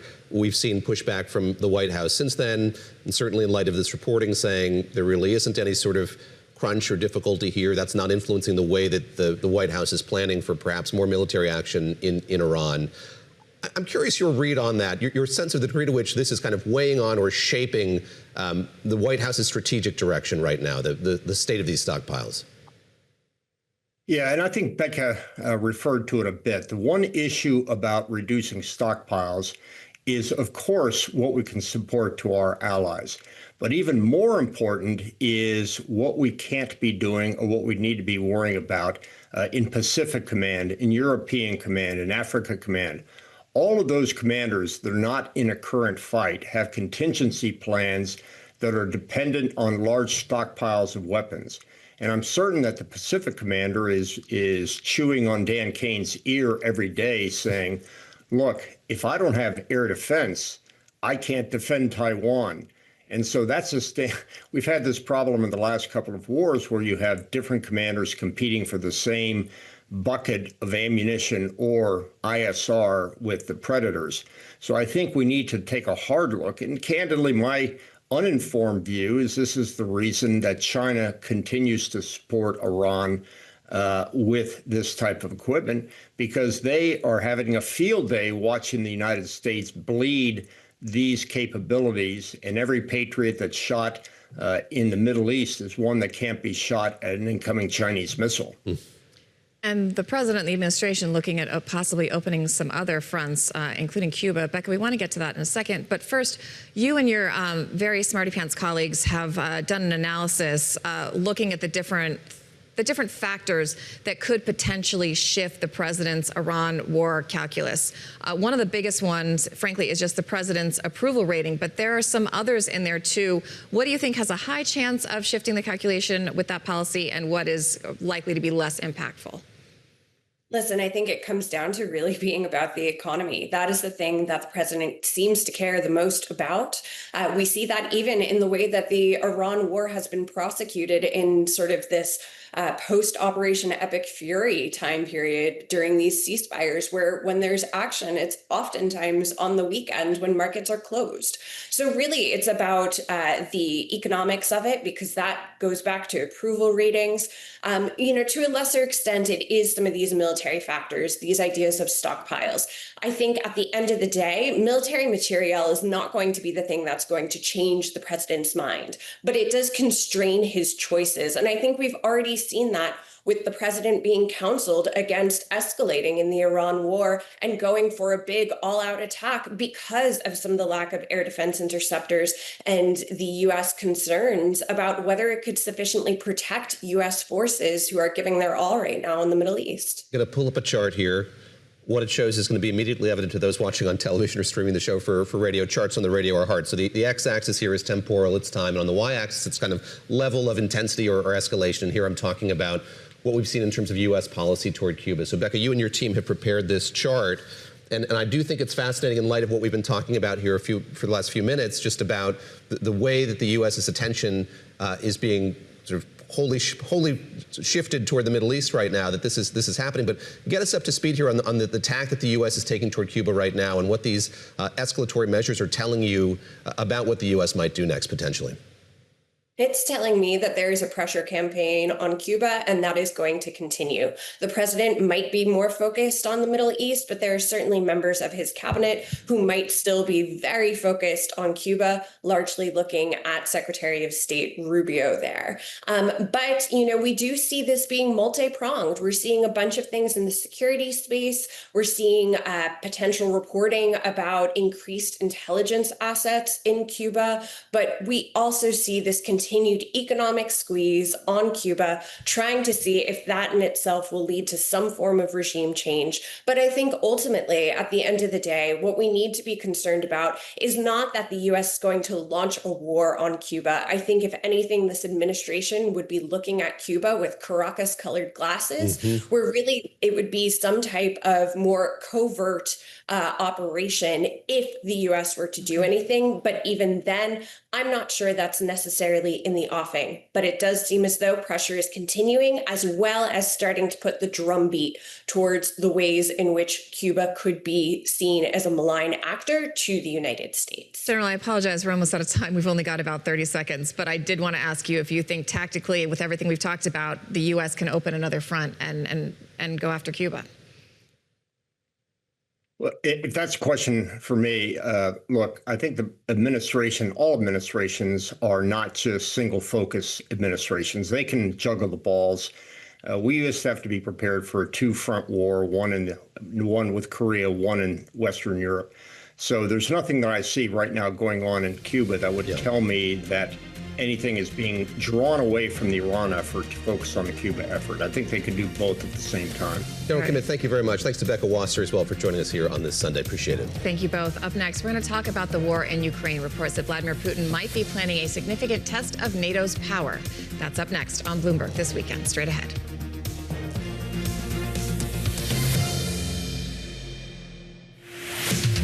Thank you for joining us live on Bloomberg This Week, and I'm Lisa Mateo. Let's update you on today's top stories. Saudi Arabia's energy ministry says the fire that broke out at Saudi Aramco's oil refinery early on Sunday has been extinguished. Now, in a post on X, it said no injuries were reported, but did not provide any details on the cause of the fire. Yemen's Houthis have claimed that attack. The Trump administration putting the pressure on Florida oil magnate and Republican Party donor Harry Sargent III to divest from Venezuela. Sources tell Bloomberg the Treasury Department froze the assets of Sargent's offshore company that's involved with Venezuelan oil-producing ventures. They pointed to violations of a 2018 executive order. In company news, Paramount Skydance says it will release 30 movies a year in theaters if it acquires Warner Brothers Discovery. Bloomberg is reporting the company has offered 3-year agreements rights to AMC Entertainment and Cineworld Group's Regal Cinemas, requiring to release the films exclusively in theaters for at least 45 days. The films would also not be available to stream online for at least 90 days. And Apple has reportedly been testing memory chips from China's CXMT across product lines, including iPhones and MacBooks. The Wall Street Journal reporting Apple has held early talks with the company with the goal of using the components in some devices sold in China. It comes as Apple's been addressing a memory crunch due to the AI boom. Federal rules, though, they prevent U.S. companies from transferring technology to CXMT. David and Christina. Apple really wants those, and fascinating to see how Apple has kind of pivoted in the wake of this trade war to India, other countries throughout the region. So this is part of that as well. I also might be single-handedly not helping with that memory crunch due to the number of photos I have in my iCloud. I should probably cull some of those. We'll hold you responsible. Lisa, thank you very much. Well, key members of President Trump's foreign policy team may be heading to Kyiv and Moscow in the next week or so. That's according to Russia's state-run TASS news agency.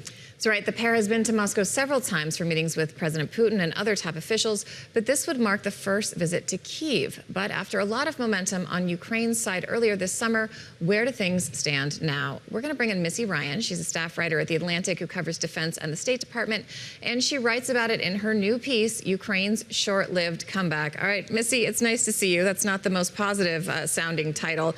It did seem like there was this big sea change. We had this nice meeting at this summit in Turkey. The vibes were good. We had all these formerly anti-Ukraine right-wing kind of bloggers, including Lara Loomer, change their minds. Some visited Ukraine. We're all saying, you know, the president needs to get on board. We had this promise of patriots, and then it all just kind of went away. Do we know what happened? Yeah, so it really is a remarkable comeback story that Ukraine has. Everybody remembers that train wreck of a meeting that President Zelensky had with Donald Trump in the Oval Office in February 2025, where the Ukrainians were asked to leave. You know, they insulted each other. It was very ugly. That represented a real low point early in the Trump administration, and this kind of stunning reality check for the Ukrainians who had had so much American support behind them since the beginning of the war. But they really did manage to claw their way back and make a successful argument to the Trump administration that they could deliver things in U.S. interests, like, for example, providing drone technology that the United States didn't have, valuable expertise that they had gained on the battlefield. And most of all, they actually could sell themselves as winners, you know, basically being able to block the Russian advance on the front, you know, kind of change the battlefield equation in their favor. And everybody knows that Donald Trump loves a winner. So by the time the pair met in Ankara for the NATO summit this summer, Trump really seemed much more pro-Ukraine than he ever had. And he made this very important promise to allow Ukraine to acquire a license to manufacture Patriot missiles, which were these air defense missiles that Ukraine desperately needs. And so we kind of tell the story of that and how that was really this ephemeral, fleeting high point that Ukraine had. It didn't last for very long. It turns out that Trump doesn't seem like he's going to fulfill that promise that he made. Zelensky is now facing more political problems at home. The ambassador here in Washington left because she was facing corruption problems. He had to dismiss several ministers. People were upset about that. And then, maybe most importantly, the reality of the battlefield is very difficult. There was a big airstrike last week where Ukraine was not able to shoot down any of the ballistic missiles that Russia fired at Kyiv and surrounding areas, and 17 people died. And so that's a real scary harbinger of a dire future for Ukraine if they can't get these air defense supplies that they need. 28 missiles in total. Missy, a theme of the piece, I think, is that personnel is policy here. And we've seen President Zelensky kind of go through this reinvention vis-a-vis his relationship with President Trump. But I want to go back to someone you mentioned, that is the now former ambassador of Ukraine to the U.S. And she, in your piece, talks about the moment of recognition she had at that first disastrous Oval Office meeting when she recognized that Ukraine's overtures weren't calibrated correctly to this administration. And you mentioned the kind of personnel changeover that we've seen in Kyiv in recent weeks. What should we make of that? I think that there was a school of thought among some experts that we've seen this over the course of the war, that President Zelensky has kind of cleaned house or made adjustments to the cabinet. But it does seem, in terms of the response to it, the popular protest that rose as a result of that there's something different this time around. So yes, there's the dynamic between Zelensky and Trump, but there's something broader at play here about his kind of hold-on strategy when it comes to this war at this particular moment. Yeah, I mean, as everyone, the viewers will know, Zelensky has had a remarkable run. He has the kind of support that Donald Trump would really dream of, given that he's overdue for elections. But Ukrainians have shown themselves very willing to make their feelings known, to go out in the streets and protest. And that's what happened when Zelensky dismissed this very popular defense minister, Fedorov.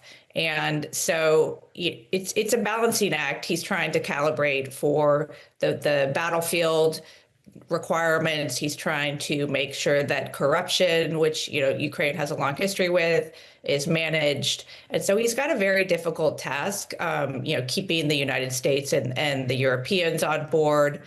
But as the war goes on and Ukrainians grow more and more fatigued, and most importantly, as he maybe proves unable to keep them safe in their homes over the coming winter, with the air defense shortage, and then we're going to see what happens with attacks on Ukraine's energy infrastructure over the winter.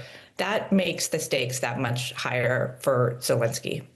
When it comes to that air defense issue, it seems to me the defense minister seems to have played a crucial role there, because you talk about in your piece how Fedorov was the one who kind of established the relationship with Elon Musk and had to step out of his children's birthday party because Musk finally called him back to get him on the phone to get permission for them to use Starlink over Ukraine. And that's one of the ways, in lieu of these Patriots, that they've been able to have some air defenses. Ukraine is now asking Musk to let them use Starlink over Russia to help that targeting. It doesn't seem like that relationship is there, and possibly the dismissal of this defense minister has made that even less likely. Yeah, that's true. And the request for the guidance systems to be used over Russia was news that we broke last week. It's interesting. It does show, as you said earlier, that personnel is policy. It also, I think, is an interesting illustration of the informal, unorthodox way that business is done these days in the United States and in Ukraine, with billionaires from the outside, really making these consequential decisions for public life, for government, and all of that. So, Fedorov did have this relationship. It's unclear whether Musk was ever going to grant this. And, I guess there's some possibility that he still could. But, the Starlink technology is crucial for Ukraine. And it just shows that the stakes for the decisions from these outside actors really can't be overstated. There is some possibility that kind of Plan B things that that Ukraine could do. The Pentagon has its own version of Starlink that's licensed to it. It's not clear whether they would ever themselves be willing to take that decision. Right. There are some proposals from outside people about other military means that they could use to staunch the air defense problem, essentially. Hearing you say this, I'm reminded of what we talked about with Evan Osnos yesterday of the New Yorker, about the kind of dynamic between the U.S. and China, that it's not kind of a great power struggle so much as it's a struggle between oligarchic men, small groups of oligarchic men who are figuring all of this out in real time.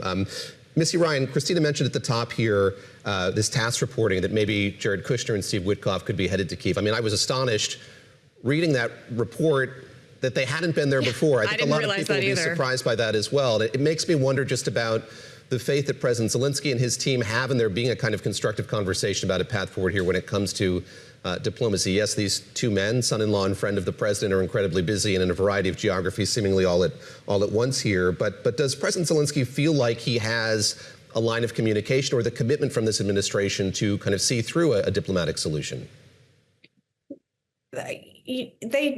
They do in some ways, but it has been a one-sided situation from the beginning vis-a-vis Russia and Ukraine. You had Witkoff's made 8 visits to Moscow since becoming special envoy. He's made 0 to Kyiv. And you had this other envoy, Keith Kellogg, at the beginning of the administration, who was supposed to sort of do the Ukrainian side of the account, but he was really sidelined. And that really was an indication of Trump's feelings and his instincts going into this war, his kind of hard to explain trust of Putin and all of that. But I think, over time, Trump has grown more frustrated with Putin, and he really is now seen as the chief impediment to at least serious conversations. But that feeling may exist, but the kind of structural diplomacy hasn't caught up with that, in the sense that Witkoff and Kushner have not gone to Ukraine. It is a more difficult journey. Rather than flying in on your private jet, you have to take the overnight train from Poland. Mm-hmm. I don't know if that would play any role, but it does seem like if the administration is serious at some point, they need to either go themselves or use American leverage to force Russia to sit down with Ukrainian leadership, which is something that they have been unwilling to do thus far. All right, Missy Ryan, staff writer at The Atlantic, thank you so much for digging into that piece. I recommend reading the whole thing. Yes, commended very much. Thanks for taking the time. Just want to draw a fine point on that. I mean, it is kind of astonishing that you have 8 trips to Moscow by the lead on kind of resolving this war and none to Kyiv. And I'm surprised that hasn't kind of surfaced more, been something that's really gotten to the craw of President Zelensky and others publicly. But I also think Missy makes a very good, very basic point that it's a really uncomfortable trip and it's long and you have to commit to it because you have to take this very loud. I have not done it. I didn't get on the rotation for that trip, but I have a lot of colleagues who've been on it, and it's loud and it's long and there's just really no other way to do it. Perilous as well. I mean, and it's still dangerous. You got to go through Poland, and it may just be, it's just not easy to do. Right. So you have to really want to go there. But we'll see how this all works out, and we'll see if these individuals indeed do make it there for their first visit. All right, great piece by Missy Ryan. Thanks again to her for joining us. And coming up here, 3 Federal Reserve presidents of Federal Reserve banks calling for higher interest rates at last month's meeting. Will that change after this week's key inflation reports? Get CPI coming up this week. Some analysis from Neil Dutta. It's coming up here on Bloomberg this weekend. You can watch the show on Bloomberg Television at Bloomberg.com and on the Bloomberg Business app. Of course, you can listen to the show on Bloomberg Radio as well. Much more to come. Stay with us.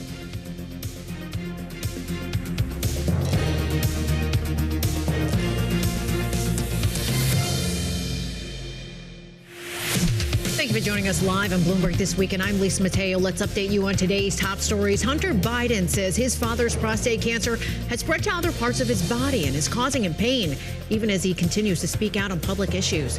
In an interview with the BBC, the younger Biden said Joe Biden's condition is very sad to watch. The 83-year-old former president, whose age was a concern for much of his office, was the oldest man to leave the country. Well, ICE tells the Associated Press it expects every officer and the agent in the field to be equipped with a body camera by the end of this month. But whether the public will get to see the footage will be up to the agency. Acting ICE Director David Ventrella, he defended its body-worn camera policy after serious injuries or deaths in custody. Soccer star Lionel Messi is mourning the loss of his father. Jorge Messi, he died at a hospital in the central Argentina city of Rosario. Messi was a chemical technician and steel worker. He also enjoyed playing soccer. He later served as his son's agent and business manager. Jorge Messi was 68. To the PGA Tour, will Michael Brennan and Beau Hossler, they share the Wyndham Championship lead at the PGA Tour at 16 under par. They're closely followed by Tom Kim at 15 under and Alex Noren at 14 under. David and Christina, your golf update. There you go. Appreciate it. Thank you, Lisa. Excellent work, as always, Lisa. Yes. All right, this week, attention shifts to the July inflation report. CPI coming in on Wednesday, and the PPI, get ready for all your acronyms, that's coming in on Thursday. Well, they are expected to show inflation still above that Fed target of 2%. The exact number could further calm calls for an interest rate hike. With us now is Neil Dutta. He's the head of economic research at Renaissance Macro. Neil, great to see you. I've got my latest copy of Dutta's Economic Daily here, and I want to start, if we could, by looking backward before we look forward. So let's start with the jobs report that we got last week. 23,000 jobs lost. Saw the unemployment rate tick down. Brings up this question about the break-even level.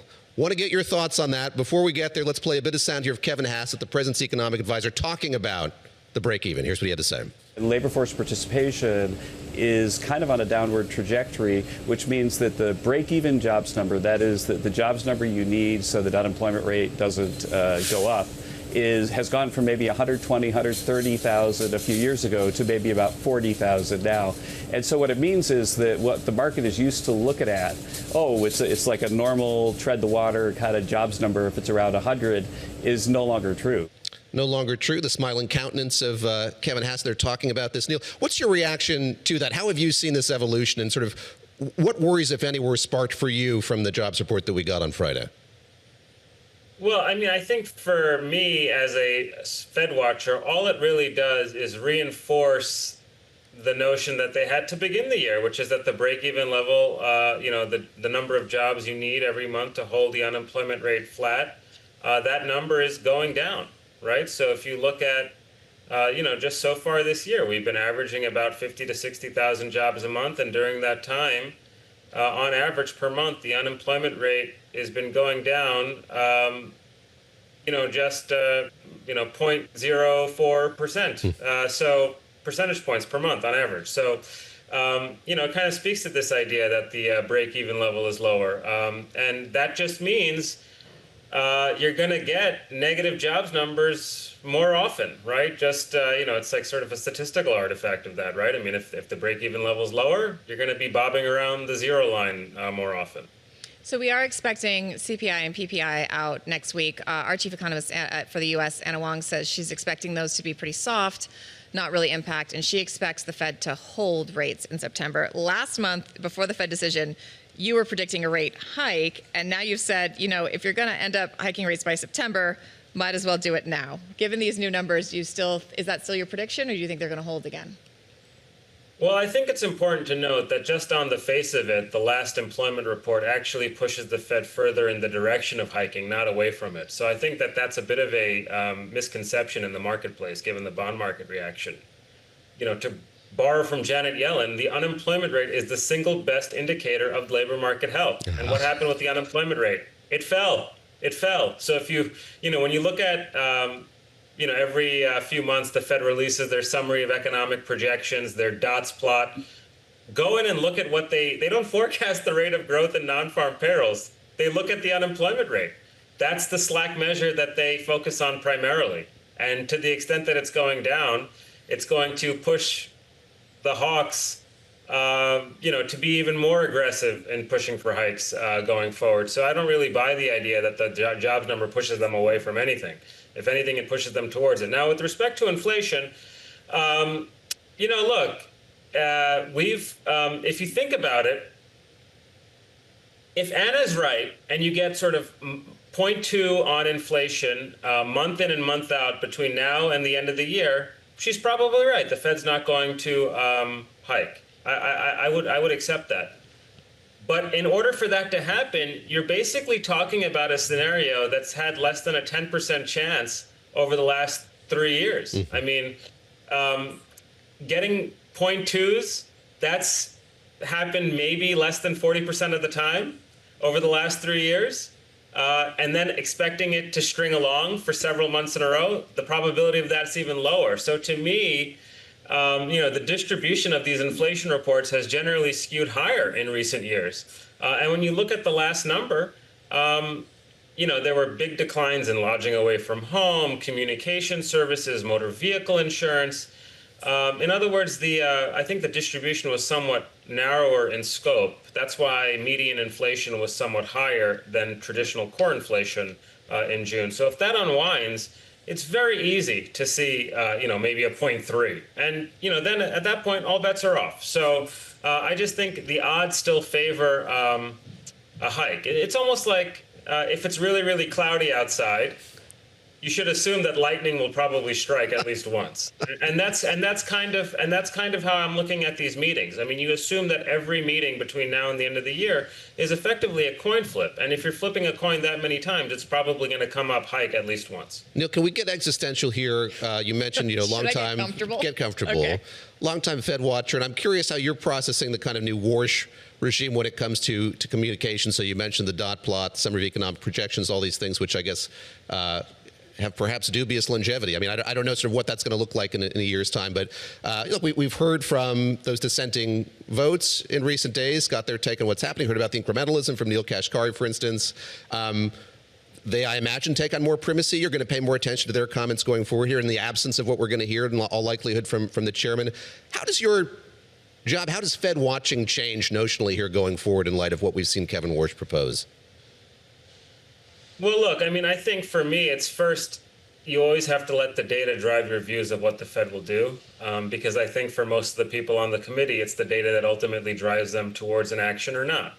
I think what's notable is that it feels like the dissents or the hawkish shift is mounting, not just from regional Fed presidents, but also from within the Board of Governors. I mean, you're talking about people like Lisa Cook, potentially getting on board for a rate hike in September. So, if the governors begin to open up to the idea of hiking, it's going to be very difficult for Warsh to keep them at bay. So the reason why I sort of suggested, hey, you should just get out in front and hike in July. It's much better to do it when you have control than to kind of go into it kicking and screaming. So, people are talking about, well, maybe he'll say something interesting at Jackson Hole. At this point, he may not have a choice but to kind of shift it by Jackson Hole because everyone's already there. So does he really want to be getting out there in the September FOMC press conference explaining a decision where they all hike and he dissents? I mean, that seems to be a little bit ridiculous. So it's almost like a tail wagging the dog situation. But, just the short end of the short answer to your question is basically it's almost unilateral disarmament from the chair. So if he's doing that, then you have to kind of overweight the views of everyone else. You either think Kevin Warsh is in control of the FOMC, or you think the FOMC is in control of Kevin Warsh. And if you think the latter, that probably means that the yield curve is going to flatten as we get into the fall. On a Sunday, Neil Dutta, Renaissance Macro. Great to speak with you. Thank you very much. Appreciate the time. Good to talk with you, as always. Never in my life did I think I would care so much about a document. You got to. I mean, these are the crucial documents of our time. Honestly, the worst part is now I find it interesting. Bloomberg. Now I find it interesting, and it scares me a little bit.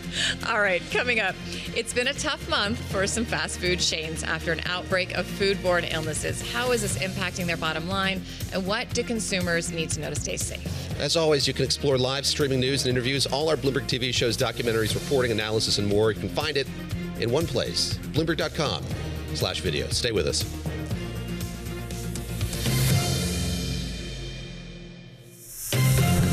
Welcome back to Bloomberg This Weekend. I'm David Gura with Christina Ruffini, and this week's Michigan's Health Department lifting its lettuce warning as cases of cyclosporasis. Did I say that? Cyclosporasis. This parasite have We fallen. know what this is. We all know what it is. Everybody knows what this is. I won't give the shorthand. Michigan has reported over 12,000 cases since June, including 279 hospitalizations and 2 deaths. I've been saying cyclospora. I didn't know there was a longer version. It's the cyclospora. It's the cyclosporasis. You know who will know the answer to this? Not Joining me. us now is Bloomberg restaurant reporter Daniela Sartori. All right, how do we say the name of this? Thank you. Why is it everywhere? And is there anything left that I can eat? Because it seems like all of my food is coming for me. All right, Cyclospora, the parasite, cyclosporiasis, the disease. There we go. Okay, thank you. Very much. There we go, yes.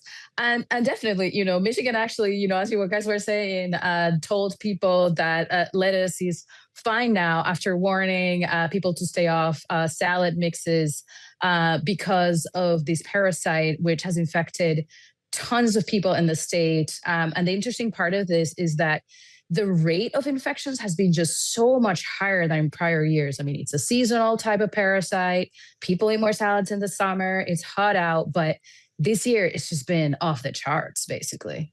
Daniela, walk us through the way this has become kind of manifest in the bottom lines of a lot of these restaurants. You reported on Sweetgreen, the salad chain, which I should note has not been having any difficulties whatsoever with this particular parasite, but is feeling the knock-on effects of this. Talk a bit more about that, just kind of like how this parasite existing in some of our guts, but mostly in our psyches, is affecting the way that people are buying food, going to restaurants right now. Absolutely. So, since the Cyclospora outbreak, basically Americans all over the country have been really spooked to eat anything with lettuce. The interesting part is that the outbreak, it is large, but it was only related to iceberg lettuce provided by a supplier called Taylor Farms, sold in restaurants like Taco Bell. It did go to other, retailers like Walmart. So it did have a broad reach, but it was only iceberg lettuce. Sweetgreen doesn't even sell iceberg lettuce, but it was just a chilling effect that this parasite had that basically made people pull back from anything that was basically heavy on leafy greens. And so Sweetgreen was already struggling because of its own missteps. The company has admitted that its prices were too high, that perhaps its offerings weren't really resonating with people.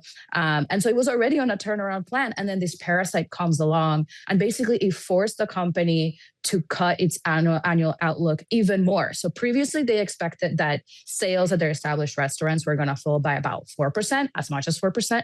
Now they expect as much as 8%, simply because of the fact that people are scared of lettuce, basically. And, it's also worth it to know, it's not just that Sweetgreen's supply chain hasn't been hit by this. They don't even serve iceberg lettuce. I should say they do not. It's arugula and other spring mixes that I get when I go to Sweetgreen. I also did just look up if there is a DSM-specific order for fear of lettuce. There is not, although there might be after this. Yeah.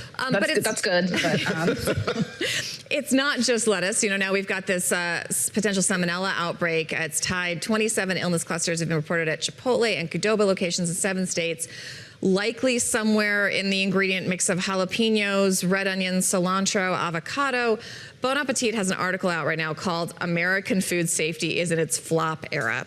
Is this going to put a bigger burden on the private sector to self-police if the government isn't doing it, but it is going to start impacting their bottom line? So it's interesting to see the sequence of events here. So even for a company like Chipotle, which has pretty advanced systems that allow it to know where basically everything in its supply chain has been, right? So when the company found that the jalapenos that they use for the guacamole could be, tainted with the salmonella, they have this system where they can go in and pretty quickly pinpoint where this ingredient has been, who the supplier is, and all of that. So I would say that in that regard, a lot of companies have definitely come quite far when it comes to being able to really understand their supply chains. But, the order of events still is that a state, for example, in this case, it was Minnesota, has to tell the company that they're seeing illnesses, right? And so it does matter, when states such as Minnesota have a functioning system, like a functioning unit that tracks, foodborne illnesses there. We should say that as of now, this outbreak with Salmonella has been tied to jalapenos from a specific supplier. There have already been recalls in place. And restaurants such as Chipotle and Qdoba as well actually removed the ingredient from their restaurants before the information even became public. So actually Bloomberg News was first to report this on Monday, on August 4th, that Chipotle was linked to this outbreak. And by then, the jalapenos were already out of the restaurants. And so basically the health authorities have come out and said, look, because these restaurants were able to act pretty quickly, we don't think that there's an ongoing risk. They're not really telling people to stay away from restaurants. Unlike with the Cyclospora outbreak, in the early days with Taco Bell, some of the federal health authorities actually did come out and say, hey guys, don't eat this lettuce at Taco Bell in these particular states. Danielle, great to speak with you. Danielle Sturtori joining us this morning. Cyclospora, say it one more time for me. Cyclosporiasis. There we go. I'm going to say it 5 times during this next commercial break. But Danielle, thank you very much for the I'm going to ardently avoid reading that word if it comes up on our notes. And I just want to say, the incubation period for some of these things, very brief. But when you look at kind of the corporate legacy of all of this stuff, incredibly long lasting. We're talking about Chipotle once again. I go back to, 2015? 100%. They had that guacamole. Anyway, that was such a drag on the company's customer base and stock price for so long. I think that they're rightly worried about the effects of that. But you see from a lot of the companies, Sweetgreen among them, worry about just perception of this and the effect that that's likely to have on these companies. And it's interesting she's talking about the self-policing too. I know some of the big chains, especially Costco, they do a lot of their own food inspections. Yes, because they want to make sure this doesn't happen. All right. Okay, I'm going to work on my pronunciation here during the break. We are coming up at 9 a.m. in New York. Coming up here, we're going to speak live with Michigan Congressman Haley Stevens. The next hour of Bloomberg This Weekend starts right now.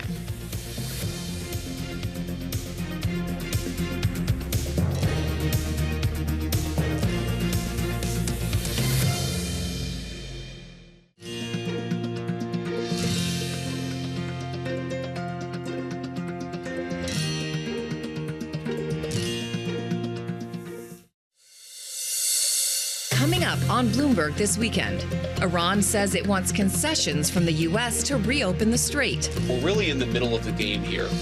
This thing is not over. Where negotiations stand, and is America part of the conversation? And Democrats say they'll unite behind Abdul al-Sayed after he won Michigan's Democratic primary.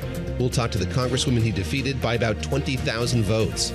Plus, a year after Sandwichgate, why the charges against a man who threw a turkey sub at a federal officer didn't stick. Is it part of a larger pattern at the Department of Justice? I talked to defense attorneys who said these prosecutors should not have been filing these cases in federal court.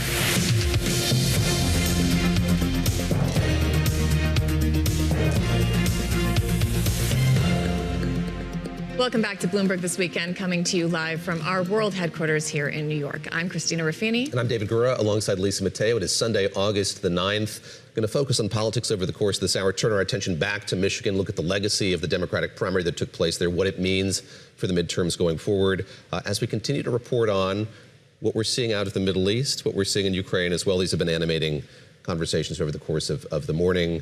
The frustration within the White House, the lack of progress on Iran in particular, palpable, I would suggest. But as we talk about all the time, all politics are local. In our last hour, we had our team looking at an analysis of the things that were most likely to change course of the president's policy in the Middle East. And those driving factors were approval rating, gas prices, and domestic politics. So with that in mind, let's start with Lisa and the headlines. All right, let's start here. Israel has rejected President Donald Trump's latest Gaza plan. This was at a cabinet meeting. Prime Minister Benjamin Netanyahu, he vowed no military withdrawal until Hamas is, quote, genuinely disarmed.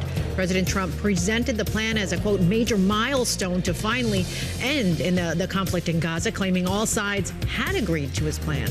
Well, the wait for an Iranian deal with Oman on the Strait of Hormuz, it drags on. It comes as the Islamic Republic's top envoy had ruled out direct talks with the U.S. for now.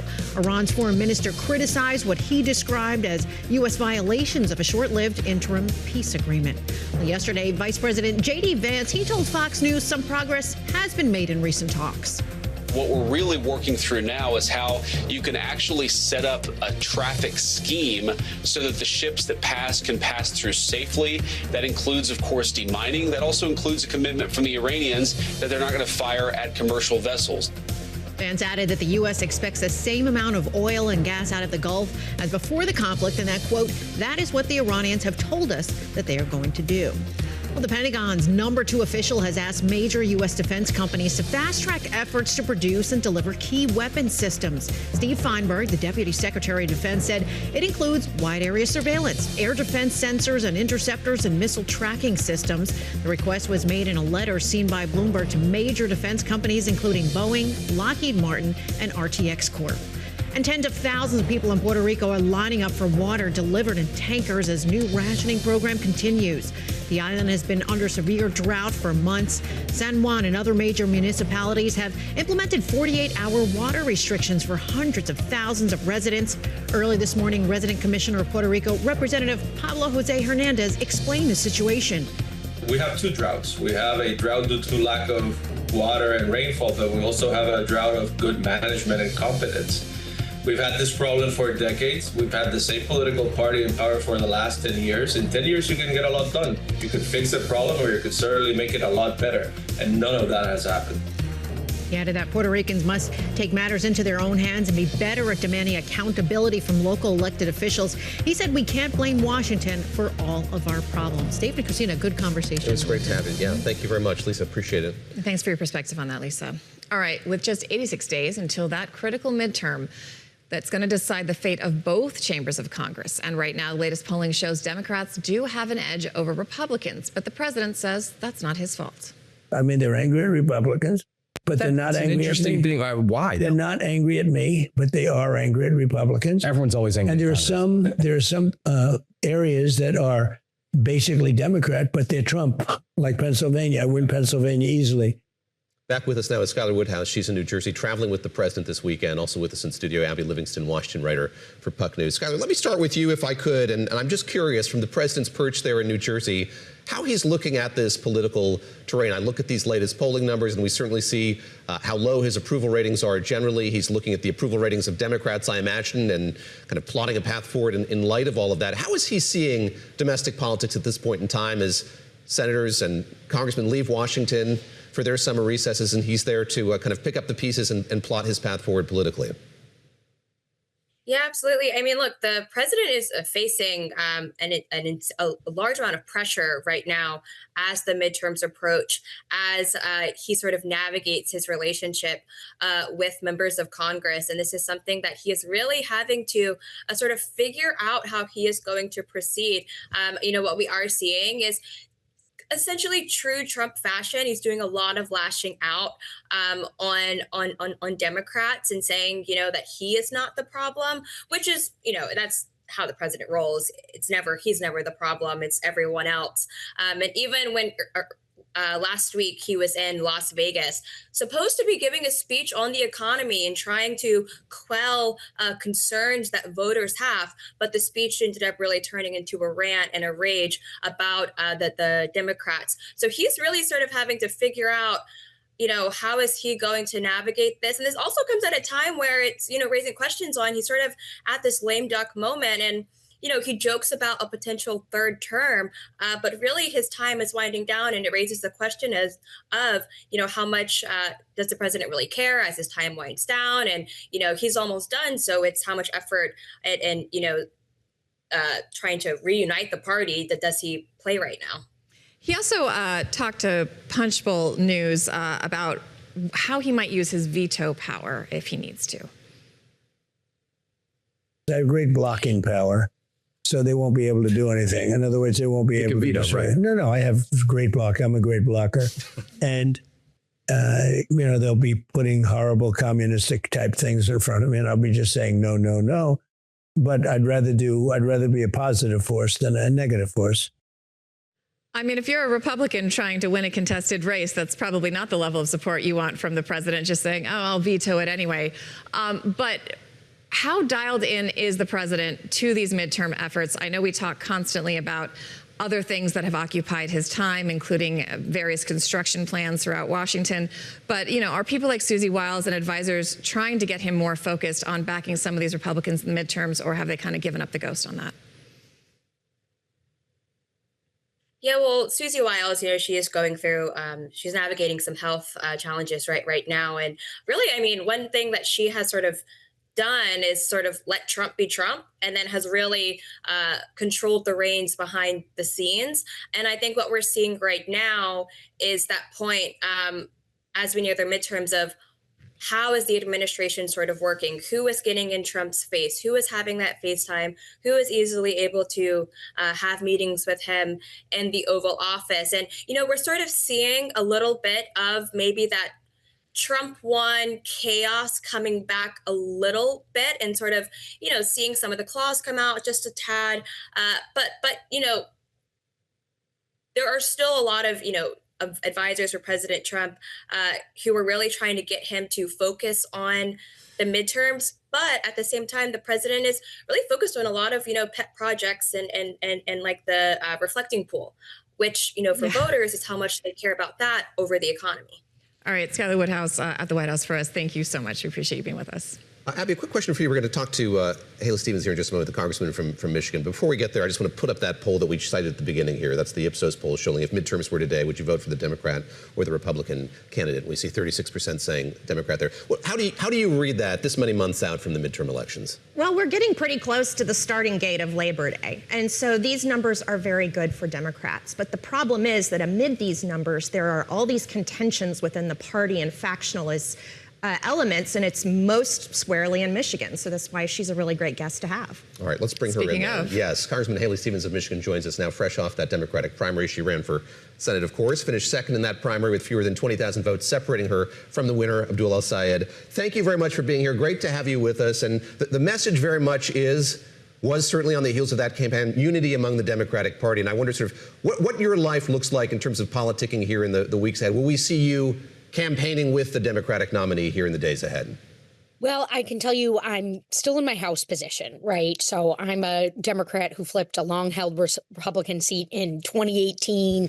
I held the seat in 2020 with Trump on the ballot. It was a district that had voted for him, actually, back in the 16 election. And I'm really focused on the House. You know, I've talked to Democratic House leadership, Hakeem Jeffries, Pete Aguilar, and I am very eager to just flip some of these congressional seats, like Christina Hines in Michigan's 10th district, you know, Congresswoman Hillary Scholten out in Grand Rapids. You know, it's amazing that we've got her leadership out there. And we've got another seat in Michigan's 4th district, you know, Sean McCann. These are good, just middle of the road, common sense Dems.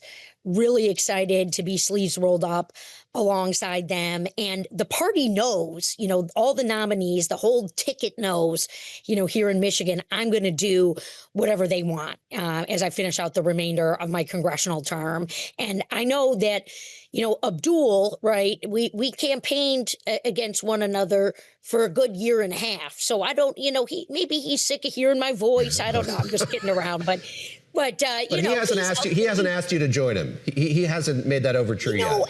Look, I'm not trying to drum up drama. I don't, you know, look, we did a big unity breakfast. There was, you know, my friend Keith Williams was there. He's the chair of the Michigan Democratic Party Black Caucus.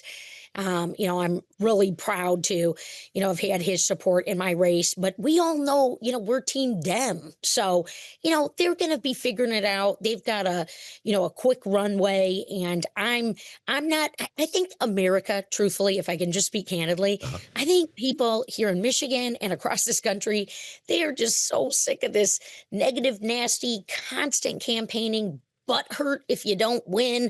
I mean, I've had a great ride. I mean, I honestly, I was 18 years old and knocked doors for the Democratic Party.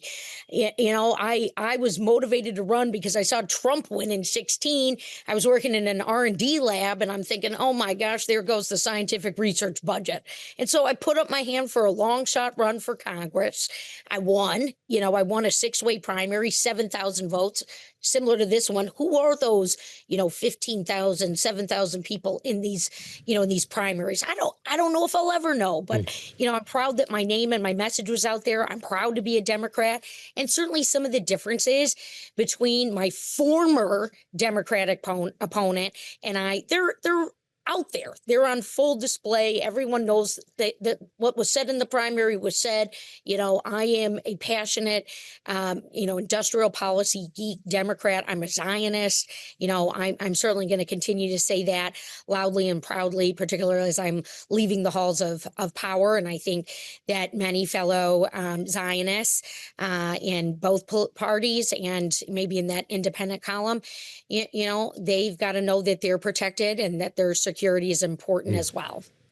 But do you think that will be an issue for your former opponent, as you refer to him, in the general? I mean, this is from the New York Times. Some Democrats who supported you are clearly reluctant to rally behind al-Sayed because many Jewish Democrats in particular were dismayed about the way he criticized the Israeli government and AIPAC committees whose super PAC spent a lot of money to support you.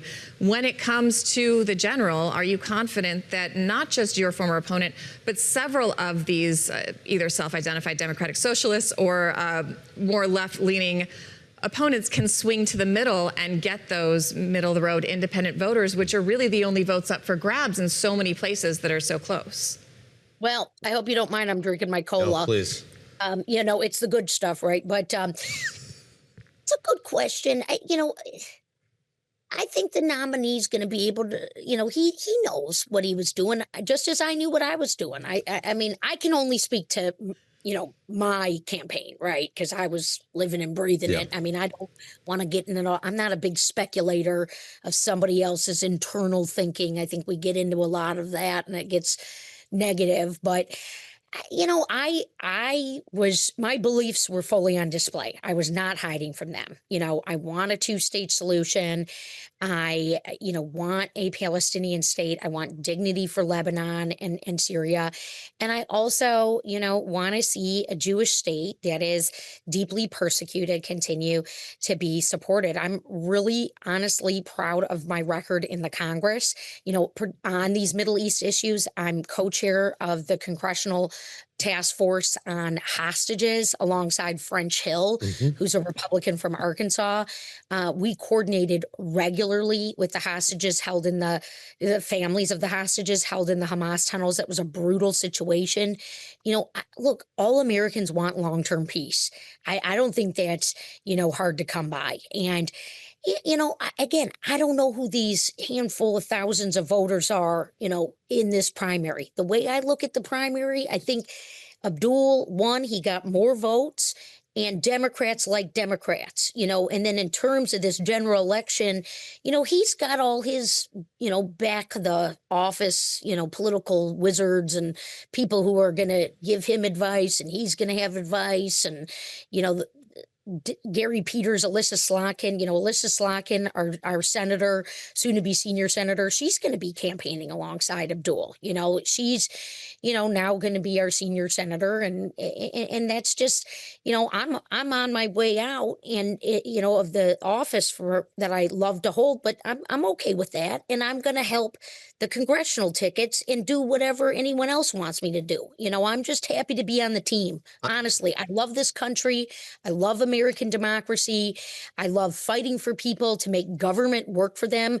It's unbelievable how many people need access to Social Security, disability, and Medicaid, and these programs that, everyone wants to be fair and accessible. Full funding for special education, right? Sorry to go on, but That's okay. We're going to let our colleague Abby. I'm going to have a swig of my beverage of choice, and then I'm going to bring in Abby here as a question. Abby Livingston has a question for you too. We both will. All right, Abby, it's on you. So, Congresswoman, the race had barely been called, and you were out of the gate endorsing Dr. El Sayed, and you're on television having your morning Coke, making the case for him and the Democrats. But this is one of the roughest Senate primaries I've ever seen among Democrats. It was personally rough. Obviously, Israel and Gaza is a tough issue. I sometimes find supporters have a harder time coming into the fold than the actual candidate who lost. Are you confident the entire Democratic coalition can show up after such a rough primary? I just am setting the tone for myself, okay, and the people around me. I mean, I will say that there's a lot of energy for Democrats right now. We've got Jocelyn Benson as our gubernatorial candidate, and she's doing a great job. And, folks are excited about her. I mean, there's some just, general, enthusiasm from Detroit to Muskegon and on. But I will tell you, Abby, we call it pop in Michigan. Okay, so excuse me. Yes, not soda. I'm a good Texan. It's a Coke, even if it's a Dr. Pepper. And look, I don't want to be all Pollyanna. I mean, politics is a blood sport, okay? I knew what I was signing up for when I put up my hand to run in this primary. I knew it was going to be a primary. Congresswoman Hillary Scholten and I, spent a lot of time chewing on it. She was a very close ally of mine in this race. She was with me on election night. And, we knew it was. And then she said, Haley, the reason you do these primaries, I've had a few of them, okay? I had one with Andy Levin in 2022, and that one was major. I mean, oh my gosh, the scion of Michigan Democratic politics. Now that one I won by 20 points. I mean, this is just American democracy. But Hillary did say to me, she said, look, you know how to do these primaries, you know how to bring people together when it's over. So I'm just doing it in the Haley way, I guess, in my way, not to talk about myself in third person. I love that though. That's good. I mean, I'm just David does it all the time. It's fine. I come in and it's David Gura wants this, David Gura wants that. Thank you, guys. Let me look beyond. David Gura has a question. Let me look ahead to the challenge that Dr. Sayed's going to face here, and that's from Mike Rogers, the former congressman, and he talked about sort of how he sees this campaign playing out. Let's play a little sound from him, and I'll ask you about sort of the path forward here vis-a-vis that coming up. to the vast majority of people across Michigan who do not want to throw their support behind a campaign filled with anger, divisiveness, calls for violence, and the views that are out of touch with your values, well, you have a home with us. The fight is far greater than just left versus right. The fight is for the very soul of our nation. There's a former congressman sitting on a couch with his wife making that case. How do you respond to that? The way the Republicans are painting this is an example of there being an extremist candidate versus the more traditional American candidate. I mean, there's a lot of invective and insinuation here in the comments we've heard from, yes, Congressman Rogers, but from the president as well. What is your counsel for how Democrats in Michigan should respond to that? Look, the parties exist, and Mike is in the MAGA Republican wing, and he's got to, answer for how he's going to lower costs for people, how he's going to deal with their rising healthcare costs. I'm going to tell you right now, everywhere I turn, I'm meeting, amazing Michiganders. I still am, because they just saw me all over their TV, for the last handful of months. And there's joy here for sure. Detroit's on the rise, Motor City's on the rise, but folks are, they're getting less money. I really mean that. I talked to people who've been unemployed on occasion. Actually, there was a gal who just brought me DoorDash, and we had a whole big confab last night about her situation. She was all happy. She's resilient, but she's like, I've been out of work for a year, and she had a stroke, a couple of years ago in 2021, and just trying to kind of connect in. And I know that's her individual story, but that individual story matters so very much, right? I mean, and that's always what I tried to do as a rep, is just, help that one person, and do it in ones and twos, and that works. So I think when you ask me that question about Rogers, he's got to figure out what case he's making to people on what he's going to do for them. I'm not out here trying to give him advice. I that's not my industry or my profession really. But, I did want to answer. And, Abdul has come out of a major rough primary, and, and look, he's going to be out there making, his case to voters too. It seems like he knew how to do it, because he just came out of this big one. So I don't, and there's certainly some questions, and voters will start voting in about a month's time. We get early vote here. So we'll see. And pay attention to the votes that get cast. We just have so much prognosticating in American politics. I mean, people were calling this one. I voted on at my polling location on primary day, and they were calling my race as I was coming out. Now, there was a swarm of press, Congresswoman, you're down 15 points. What are you going to do? I said, whoa, let's just get, I'm in this mode.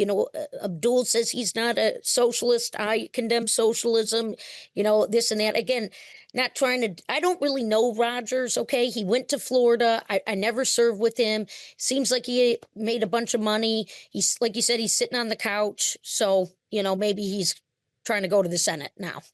All right. Well, let me ask you about what you just referenced, where you're saying, I'm not a socialist. You said Mike Rogers needs to decide what he's for. But there's a little bit of that within the Democratic Party right now, right? We've got this next phase in the progressive versus moderate fight that's coming up, particularly in Wisconsin. You've been talking to us about how long you've been in Democratic politics, all your successes. You flipped the seat, you served your constituents, but you lost. Do you think that the Democratic Party is really taking these lessons to heart, or do you think they're continually making the same mistakes, especially in these primaries? I wouldn't go into any of that. I mean, honestly, I think that we've just got this incredible, race that was just had. I think my coalition is awesome. I'm really proud of it. I won Detroit by 67% of the vote, but I wouldn't be getting into mistakes. I mean, people just want health care. Okay. I mean, I want to fix government. I want to make government services work better for people. I was chief of staff on the U.S. Auto Rescue. It was an emergency situation. My goodness gracious, that worked really well. An $80 billion managed bankruptcy of General Motors and Chrysler, saving 200,000 Michigan jobs, of which we were repaid on interest as the, government, as the American taxpayer was repaid on interest. I'm looking at our debt and our deficit, and I'm thinking, okay, well, why is our debt growing faster than our gross domestic product? Why is it growing faster than our economy? You know, I want to lessen our dependence on China to create jobs and lower costs. We got to focus on critical minerals. I did that with the CHIPS Act. You know, I'm a voice in the Democratic Party saying those things. And I think sometimes I get why you're asking the question, but one person doesn't define the Democratic Party. We are a big group. The Republicans are a big group, and then there's this independent chunk that just kind of swings. And we got to, honestly, at the end of my primary, I was saying, no American is my enemy. I mean, truly, I just, look, I'm there in the Congress. I mean, I talk to everybody, except for the one from Georgia, okay? But I don't want to poke her because she's tempestuous and she resigned, okay? But everyone else was by and large, you could talk to them. Duly elected member of Congress. I mean, I came in, I'd never served in Congress, and I got my first bill signed for early childhood education in science, technology, engineering, and mathematics. Christmas Eve, 2019, signed by Trump. A week after the first impeachment, he still signed it. Hey, that's America, baby. Congressman, we're going to leave it there. That's America, baby. I think it's a good way to leave. Really great to speak with you. Thank you for coming on. Please enjoy some pop for us. Yes, I think we've pop. Just got coffee and water here this morning. Cheers to you. And good luck with everything. Thank you so much. Great to speak with you. All right, joining us in the conversation now, we have Yale School of Management Executive Fellow, Bloomberg opinion columnist Scott Makunda, Abby Livingston still with us here from Puck News on set. Abby, let me turn to you quickly here. Just get your reaction. Your question was right at the heart of what I think a lot of people are wondering here. She's been sitting at the knee of the old guard of the Democratic Party, and how she's handling herself is how the old guard does it, is you get out immediately, you start campaigning. My question is, across the spectrum, are we going to see that? Because we're seeing, at least on Twitter, if you've gotten online this weekend, there's some very sore winners and very sore losers commentating about this race. And she issued a statement very quickly, as you pointed out. And it was a very conciliatory statement. Did that play out the way that you thought it might in light of the Bruton campaign that you mentioned? It was really nasty, yeah. I was surprised at the speed. But I think this is someone who grew up in the era of the 2008 general election, and this is very much the model Hillary Clinton set. And so it doesn't surprise me when I look back at it. Yeah. Gautam, I want to ask you the question that the Congresswoman just said she didn't want to get into, which fair enough, which is, she has all these Democratic credentials. She's young, she's spunky, she's drinking Coke on TV, and she seems like the kind of person that would resonate with voters. She has all these credentials, she flipped this seat, but she did lose. And does that go to a bigger issue we're seeing in these races where the establishment Democrats that Abby just talked about are not getting the job done, and why? So, it does. There's no way to tell the story that doesn't involve problems for establishment Democrats, right? Particularly given the financial advantage that she had. But I don't want to overread this either, right? So you are also seeing races where establishment Democrats are doing just fine. Where in Virginia they ran the table. There's on Hawaii yesterday, primary. Yeah. So this is not a story of the DSA just sort of suddenly taking over the Democratic Party. This is a story of an extremely aggressive faction that has great appeal in primaries, and from what we can tell, much less appeal in generals. That's able to pick off certain races. That matters a lot, right? When the balance of power is as narrow as it is. But it's not a story of the entire Democratic Party being taken over either. That's a very different tale. Abby, she was quick to say she's one person, one candidate. Don't extrapolate a lot about the kind of broader process from the way that this played out in Michigan. This is your daily work, though. You're looking for these trends. You're looking for indications of what a race like this might mean for the broader midterms. How do you think about that? The uniqueness of Michigan, the uniqueness in part because of the amount of money that flowed into it from outside groups. What, if anything, does it tell you about the way that these other races are going to shape out going into the midterms? I'm putting Michigan in its own category. You are. Now, there's an incredible amount of confidence on the left that El Sayed and the progressives are going to come out, and it is this argument that basically Ted Cruz, Ronald Reagan have made on the reverse side. And then you've got the establishment saying, you've got to win over those Republicans and independents. And so this is such a strange race. It has shattered all of the conventions of a conventional Senate Democratic primary that I'm very agnostic on it, and I think this will only make sense after it's over. Adam, I also want to ask you about the DSA itself and this word socialism, because one thing that I found talking to people who have normal jobs and don't talk about this day in, day out is the average American doesn't really understand what that means. And we're seeing Republicans kind of take that to their advantage, conflating it quite often with communism. According to Axios, the GOP is going to host a socialism telethon for the midterms. Do Democrats need to embrace this so that they can define it, or is it better to try to stay away from a word that a lot of voters find triggering and an automatic no, even if they don't quite fully understand what it means? I'm not sure the DSA knows what socialism means, right? Which is one of these sort of weird thing that's going around. So I'm in this call from Sweden, where I'm staying for the summer, and Sweden is, in many ways often described as a socialist country, and it has more billionaires per capita than the United States does. So you can see some conflicts there, right? And the policy proposals, not of the DSA itself, which is kind of out there, but the policy proposals of people like Al-Sayed or AOC and things like that. In most of the world, we wouldn't call that socialist. We'd call it social democratic, which would be Germany or Sweden or Finland. And I think that the Democratic Party, right, is sort of dealing with a problem where there's a group of people in the party who are largely, representative of the, I have to say, like the blue bubble of sort of very highly educated sort of people who maybe don't speak that much to people outside of that bubble and don't really necessarily get how that's perceived. And that's sort of, I think, where that's most strikingly showing up is in Wisconsin with Hong, who, looks like the weakest nominee for a statewide race that I can see since Christina O'Donnell was running ads declaring she was not a witch. That's right. Oh, I'd forgotten about those ads. Those were excellent. God, on this point, I think of the role of the DSA here, and there are so many candidates that I've heard in recent weeks saying that they maybe subscribe to some of the values the DSA espouses, but they're not members of the group. And I wonder sort of what's to be done about that. There is, as Christina was pointing out, I think a tendency here to kind of clump some of these candidates in with DSA. You point out the kind of ambiguity of their policy positions, who they stand for, how it's structured, even. Correct me if I'm wrong here, but it sounds like what you're counseling here is that maybe we should have a more nuanced conversation, and perhaps this is what's happening within the Democratic Party now, just about how some of those policy platforms could be brought in or re-brought into the Democratic Party more broadly. I'm a professor. We should have a more nuanced conversation as just a macro that I hit for any question that you answer.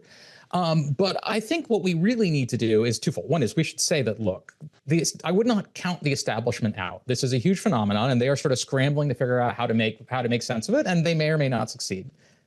Second, the argument that the DSA is making, and we should take it seriously, is that there are a bunch of unactivated voters who will get activated by their people who will come out to vote in much the same way that Donald Trump triumphed in 2016 and 2024. I'm not convinced that there's a lot of evidence supporting that, because the best data we have on 2024, for example, says that people who did not vote were slightly more likely to support Donald Trump than people who did vote.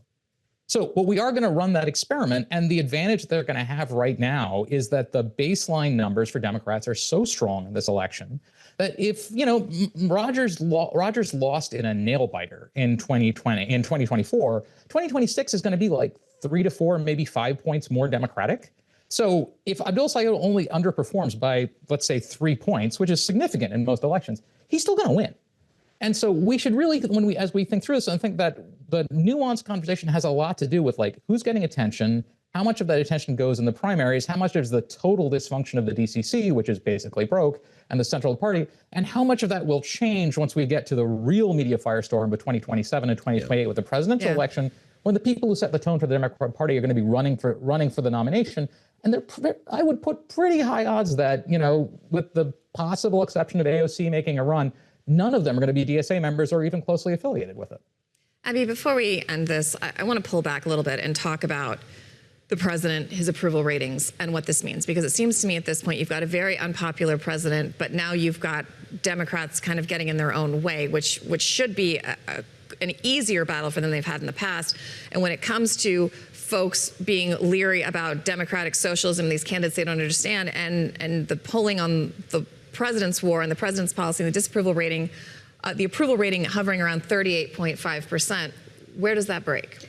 So this kind of polling is so bad. I mean, I called one Democrat last week who I thought was going to be very nervous about Michigan, and this person said, I don't know if Trump's done falling in the polls. And so his problems could paper over a lot of Democratic flaws in these campaigns that may not be visible this cycle, but could be used as arguments for why it was a successful campaign. And so a president's approval rating like that solves a lot of problems for Democrats. I think he's going to Ohio this week. I mean, how much currency does he have with Republicans now as a campaigner? There was talk at the beginning of this year that he'd be out every week campaigning for Republicans. Abby, do you think that he has as much currency as he thought he did in the 30 seconds And do they want left him? here? Yeah. I think it depends on where he goes. In 2018, he went to Texas, and there was some evidence that he may have hurt Republican voters in the Houston media market where it was all covered. And so I think it's very difficult to bring a president out with these sorts of numbers. All right, Abby Livingston from Puck News and Guadamakunda joining us from overseas, where it looks like a lovely, lovely place. We're very jealous. Summer vacation. Helmus, and of course, a very smart professor. Thank you both so much. Yes, thank you. All right, well, coming up here, President Trump declared a crime emergency in Washington, D.C., the nation's capital. He surged the National Guard there. It's been 1 year since that happened, and a new Bloomberg analysis looks at the rate of successful federal prosecutions, a rather small rate of successes. That's going to come up next here on Bloomberg This Weekend.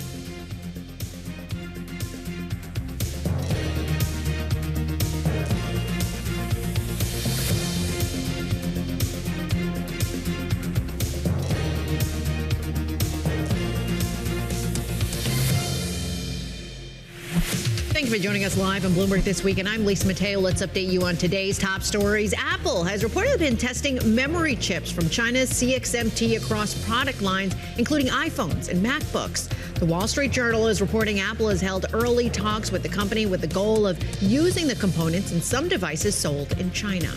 That comes as Apple addressed memory chip crunch due to that AI boom. Federal rules, they do prevent U.S. companies from transferring technology to CXMT. And Verizon says it has fixed an issue that affected the cell phone service of several thousand U.S. customers yesterday afternoon. It did not provide a reason for the outage. Data tracking site Down Detector, it says the issue impacted hundreds of customers from other major wireless carriers, including AT&T and T-Mobile, whose calls couldn't get through. Now, Verizon says if you're still having issues, restart your device. And Paramount Skydance says it will release 30 movies a year in theaters if it acquires Warner Brothers Discovery. Bloomberg reporting the company has offered 3-year agreements to AMC Entertainment and Cineworld Group's Regal Cinemas, requiring it to release the films exclusively in theaters for at least 45 days. The films also would not be available to stream online for at least 90 days. Now, if Paramount does not fulfill that obligation, well, it could face some penalties. David and Christina. Crucial issue over the course of this entire set of negotiations, even before that deal was announced. A lot of theater owners worried about this. 30 movies doesn't seem like that much to me, but maybe it is, I guess. It is for them. Yeah. Okay. As well. Thank you, Lisa.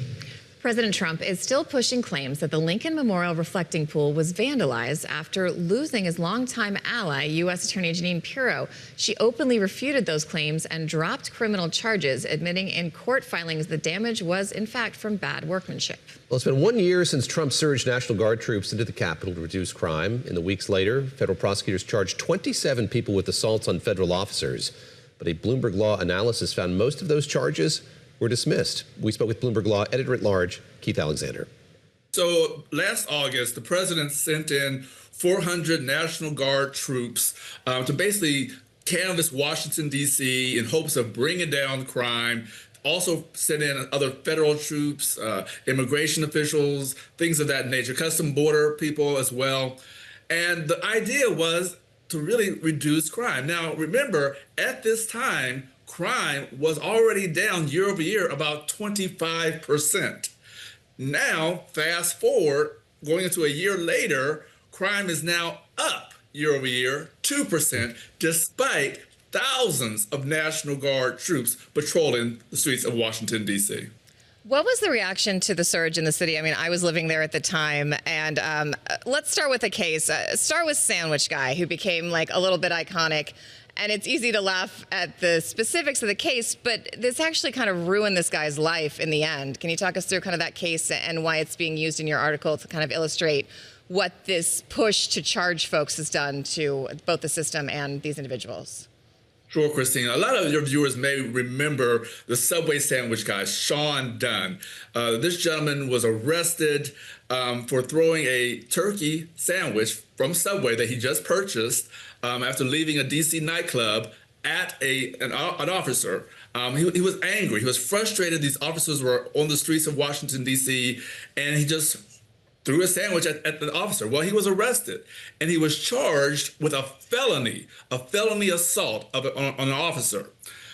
Federal prosecutors tried to make that charge stick. They couldn't get a grand jury to indict, of course.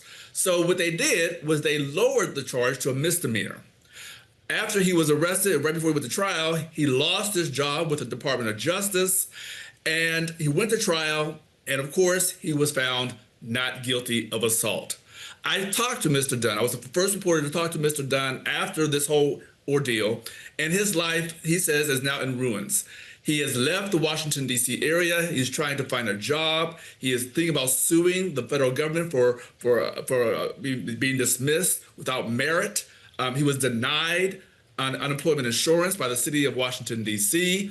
And he said that the arrest and people like him who've been arrested, it wasn't about charges and it wasn't about making reducing crime. Instead, he said it was about making a statement that the administration wanted to make a statement against the people of Washington, D.C. Keith, I want to pull a thread there, which is you saw these kind of dramatic charges being leveled at him and then they were reduced. And you have done this analysis of folks who were charged since August of last year. Just walk us through those data as well, because this one anecdote is illustrative of a broader story here, that we've seen the government kind of walk back a lot of these charges. That's right, Dave. You know, what I discovered, we did a year-long investigation, and what we learned was that 27 cases involving felony assault on an officer were charged in federal court. This charge, if people were found guilty, would have meant people would have spent years in prison. What happened after the first 2 months, defense attorneys pushed back and said, you are charging individuals with a crime of assaulting a federal officer when members of the National Guard are not federal officers. DC police, not a federal officer. These charges should not be federal charges. So what they did was they dismissed a majority of the cases. And what they did was they reduced the charges to misdemeanors in a lower court. They only got 4 convictions out of all these cases. And one case, they got went to actual trial. As you all know, that was the Dunn case. Mm-hmm. I spoke to so many people whose lives were completely disrupted. You know, it's interesting if you look at some of the charges that these people had. A lot of charges of people spitting on officers, charged with a felony assault. Kicking an officer, charged with a felony assault. All these cases were dismissed. Now, these are federal prosecutors out of Jeannie Pirro's office here in Washington, D.C. And we all know what just happened with the Washington pool that just happened, the dismissal of that case. All these coming out of Jeannie Pirro's office. So it's very interesting to see what's happening with these prosecutors. I talked to defense attorneys who said these prosecutors should not have been filing these cases the way they have in federal court. You saw that with the reflecting pool. Again, charge was dismissed. Prosecutors are saying they're doing with the best they can under the orders that was coming from on high, trying to get these indictments on felony charges. What usually rises to level a felony assault, and are you seeing any pushback from the DOJ attorneys themselves who are having to deal with these very thin cases and trying to figure out what to do? That's a great question, Christine. Here's the issue with these prosecutors is that they could be brought up on charges of ethical violations if they are filing charges that don't have merit, that the evidence does not support the charge. And so a lot of prosecutors, I've been told, have actually quit the U.S. Attorney's Office. This one case that's profiled in my story that your viewers can actually read was a woman who was charged at the National Zoo. She went into an employee-only entrance at the National Zoo. The woman suffered from PTSD and anxiety. She was surrounded by officers, and she told them that she had anxiety. They grabbed her. When they grabbed her, she spat on one and kicked him. She was charged with a felony assault. That prosecutor who handled that case dismissed the charge, sent it over to Superior Court, a lower court, and he resigned from the office. So a lot of these prosecutors are just saying, I'm not going to go through and do what I'm being told to do. Keith, in the last minute we have here, I wonder sort of what's changed as a result of all of this, if anything. I think we were last in D.C. a couple of months ago. National Guard is still there. My sense is they're going to continue to be there. That's been renewed. They just got some new hotel rooms. Got some new hotel rooms as well. So is there any change that you've noticed here in terms of both the manpower on the streets and the way that prosecutors are looking at these cases? That's a great question, Dave. Yes, what I did have noticed, there's about more than 4,000 National Guard officers now roaming the streets of Washington, D.C. For a minute there, we saw the National Guard members picking up trash on the streets of Washington, D.C. The Guard members will be here through January of 29. That's been the order by the president. So it looks like they're not going anywhere anytime soon. But also what's interesting, and I said this before, crime is now up despite having the National Guard members patrolling Washington, D.C. Yeah, David, it's weird. Right before I left D.C. in January, it did feel like the crime rate had gone back up. And you couldn't explain it that because, surge. Yes, but the National Guard and the forces are deployed in very specific areas. Targeted so I think if areas, you don't live in those areas, it's almost like it has been pushed to those areas. Sure. It's almost been exacerbated in some folks. Well, they're going to be there for a while. Sounds I think like so. But I live here now, so that's all right. Coming up next, Lisa Mateo with BT Dubs, and we promise no hot dogs No today. hot dogs today. Take us with you no matter where you go. You can watch us on TV, Bloomberg TV, Bloomberg Radio, stream us at Bloomberg.com. Or your hot dog cart. All right, we're going to try this again. Welcome back to Bloomberg This Weekend, or BT Dubs. I'm Christina Ruffini with David Gura, and Lisa Mateo has some stories we might have missed this week. And Lisa? Try it again. No hot dogs this time. No hot dogs. No We're not doing hot dogs. Okay. How about concerts? You guys have been to a number of concerts. You pay a lot for tickets, right? I don't, which is why I don't go to a lot of them. They're so expensive. Yeah, they're really expensive. Okay, yeah. so that's the kind of the crux of this story. So this is in the Wall Street Journal. It says artist crowd pleaser, $20 tickets for shows. So it turns out artists like Coldplay, Olivia Rodrigo, they're offering these tickets that are like $20. That's great. So Coldplay did it. They're called Infinity tickets. Olivia Rodrigo called it Silver Star tickets. Even Charlie XCX, she's going to do something like that. To keep the resellers away, though, there's certain rules you have to apply by, okay? The tickets have to be picked up at the box office. You got to go. You got to go there, and you don't know where you're going to sit until the day you go there. Interesting. So those are things, but they sell out fast. And that's something. But it's not new. I mean, Kid Rock has been doing this. Garth Brooks. The Rolling Stones have this program called Lucky Dip that they've been doing. To kind of help people. Like, they want them to enjoy their music, but they need to make it a little bit affordable, too, at the same time. Someone in my household eager to see Olivia Rodrigo playing at the Barclays Center in a few months. Look at the ticket prices, $739 each. What? $786, $854. Are you? It's been a hard conversation to have for one ticket. And these are not great seats. They're seats within the arena, but good to know about this. But this is the same thing with like World Cup prices, where you get these crazy fans that just can never see these games, and that's not fair. You know, kids should get to go see their favorite artists. I know. I paid. Well, that's a deal because I paid $250 a pop for Garth Brooks for my daughter. Brooks. No, not Garth Brooks. It was Friends in Low Places. No. Garth Brooks. His alter ego. Zach Bryan Zach, at MetLife. All right. That's who it was. A generation away. I'm telling you, it's expensive out there. Okay, so you mentioned going to these things, you concerts with your kids. When you go to the concerts, you buy them like hoodies. There's always a push for that. There's always a push for that at games as well. Always yeah, you a got to hoodie remember it. associated with everything. This is in the Washington Post. Teen hoodies are testing their closets, limits, and their parents' patience. Okay, so if you've ever seen, I know my daughter's closet, lined up, stacked hoodies right across. And the problem is that they're worrying about how they're going to store these things, okay? Because the closets are running out of space. Yeah. They're bulky. They're big. You know, how are you going to fold them? How are you going to fit them?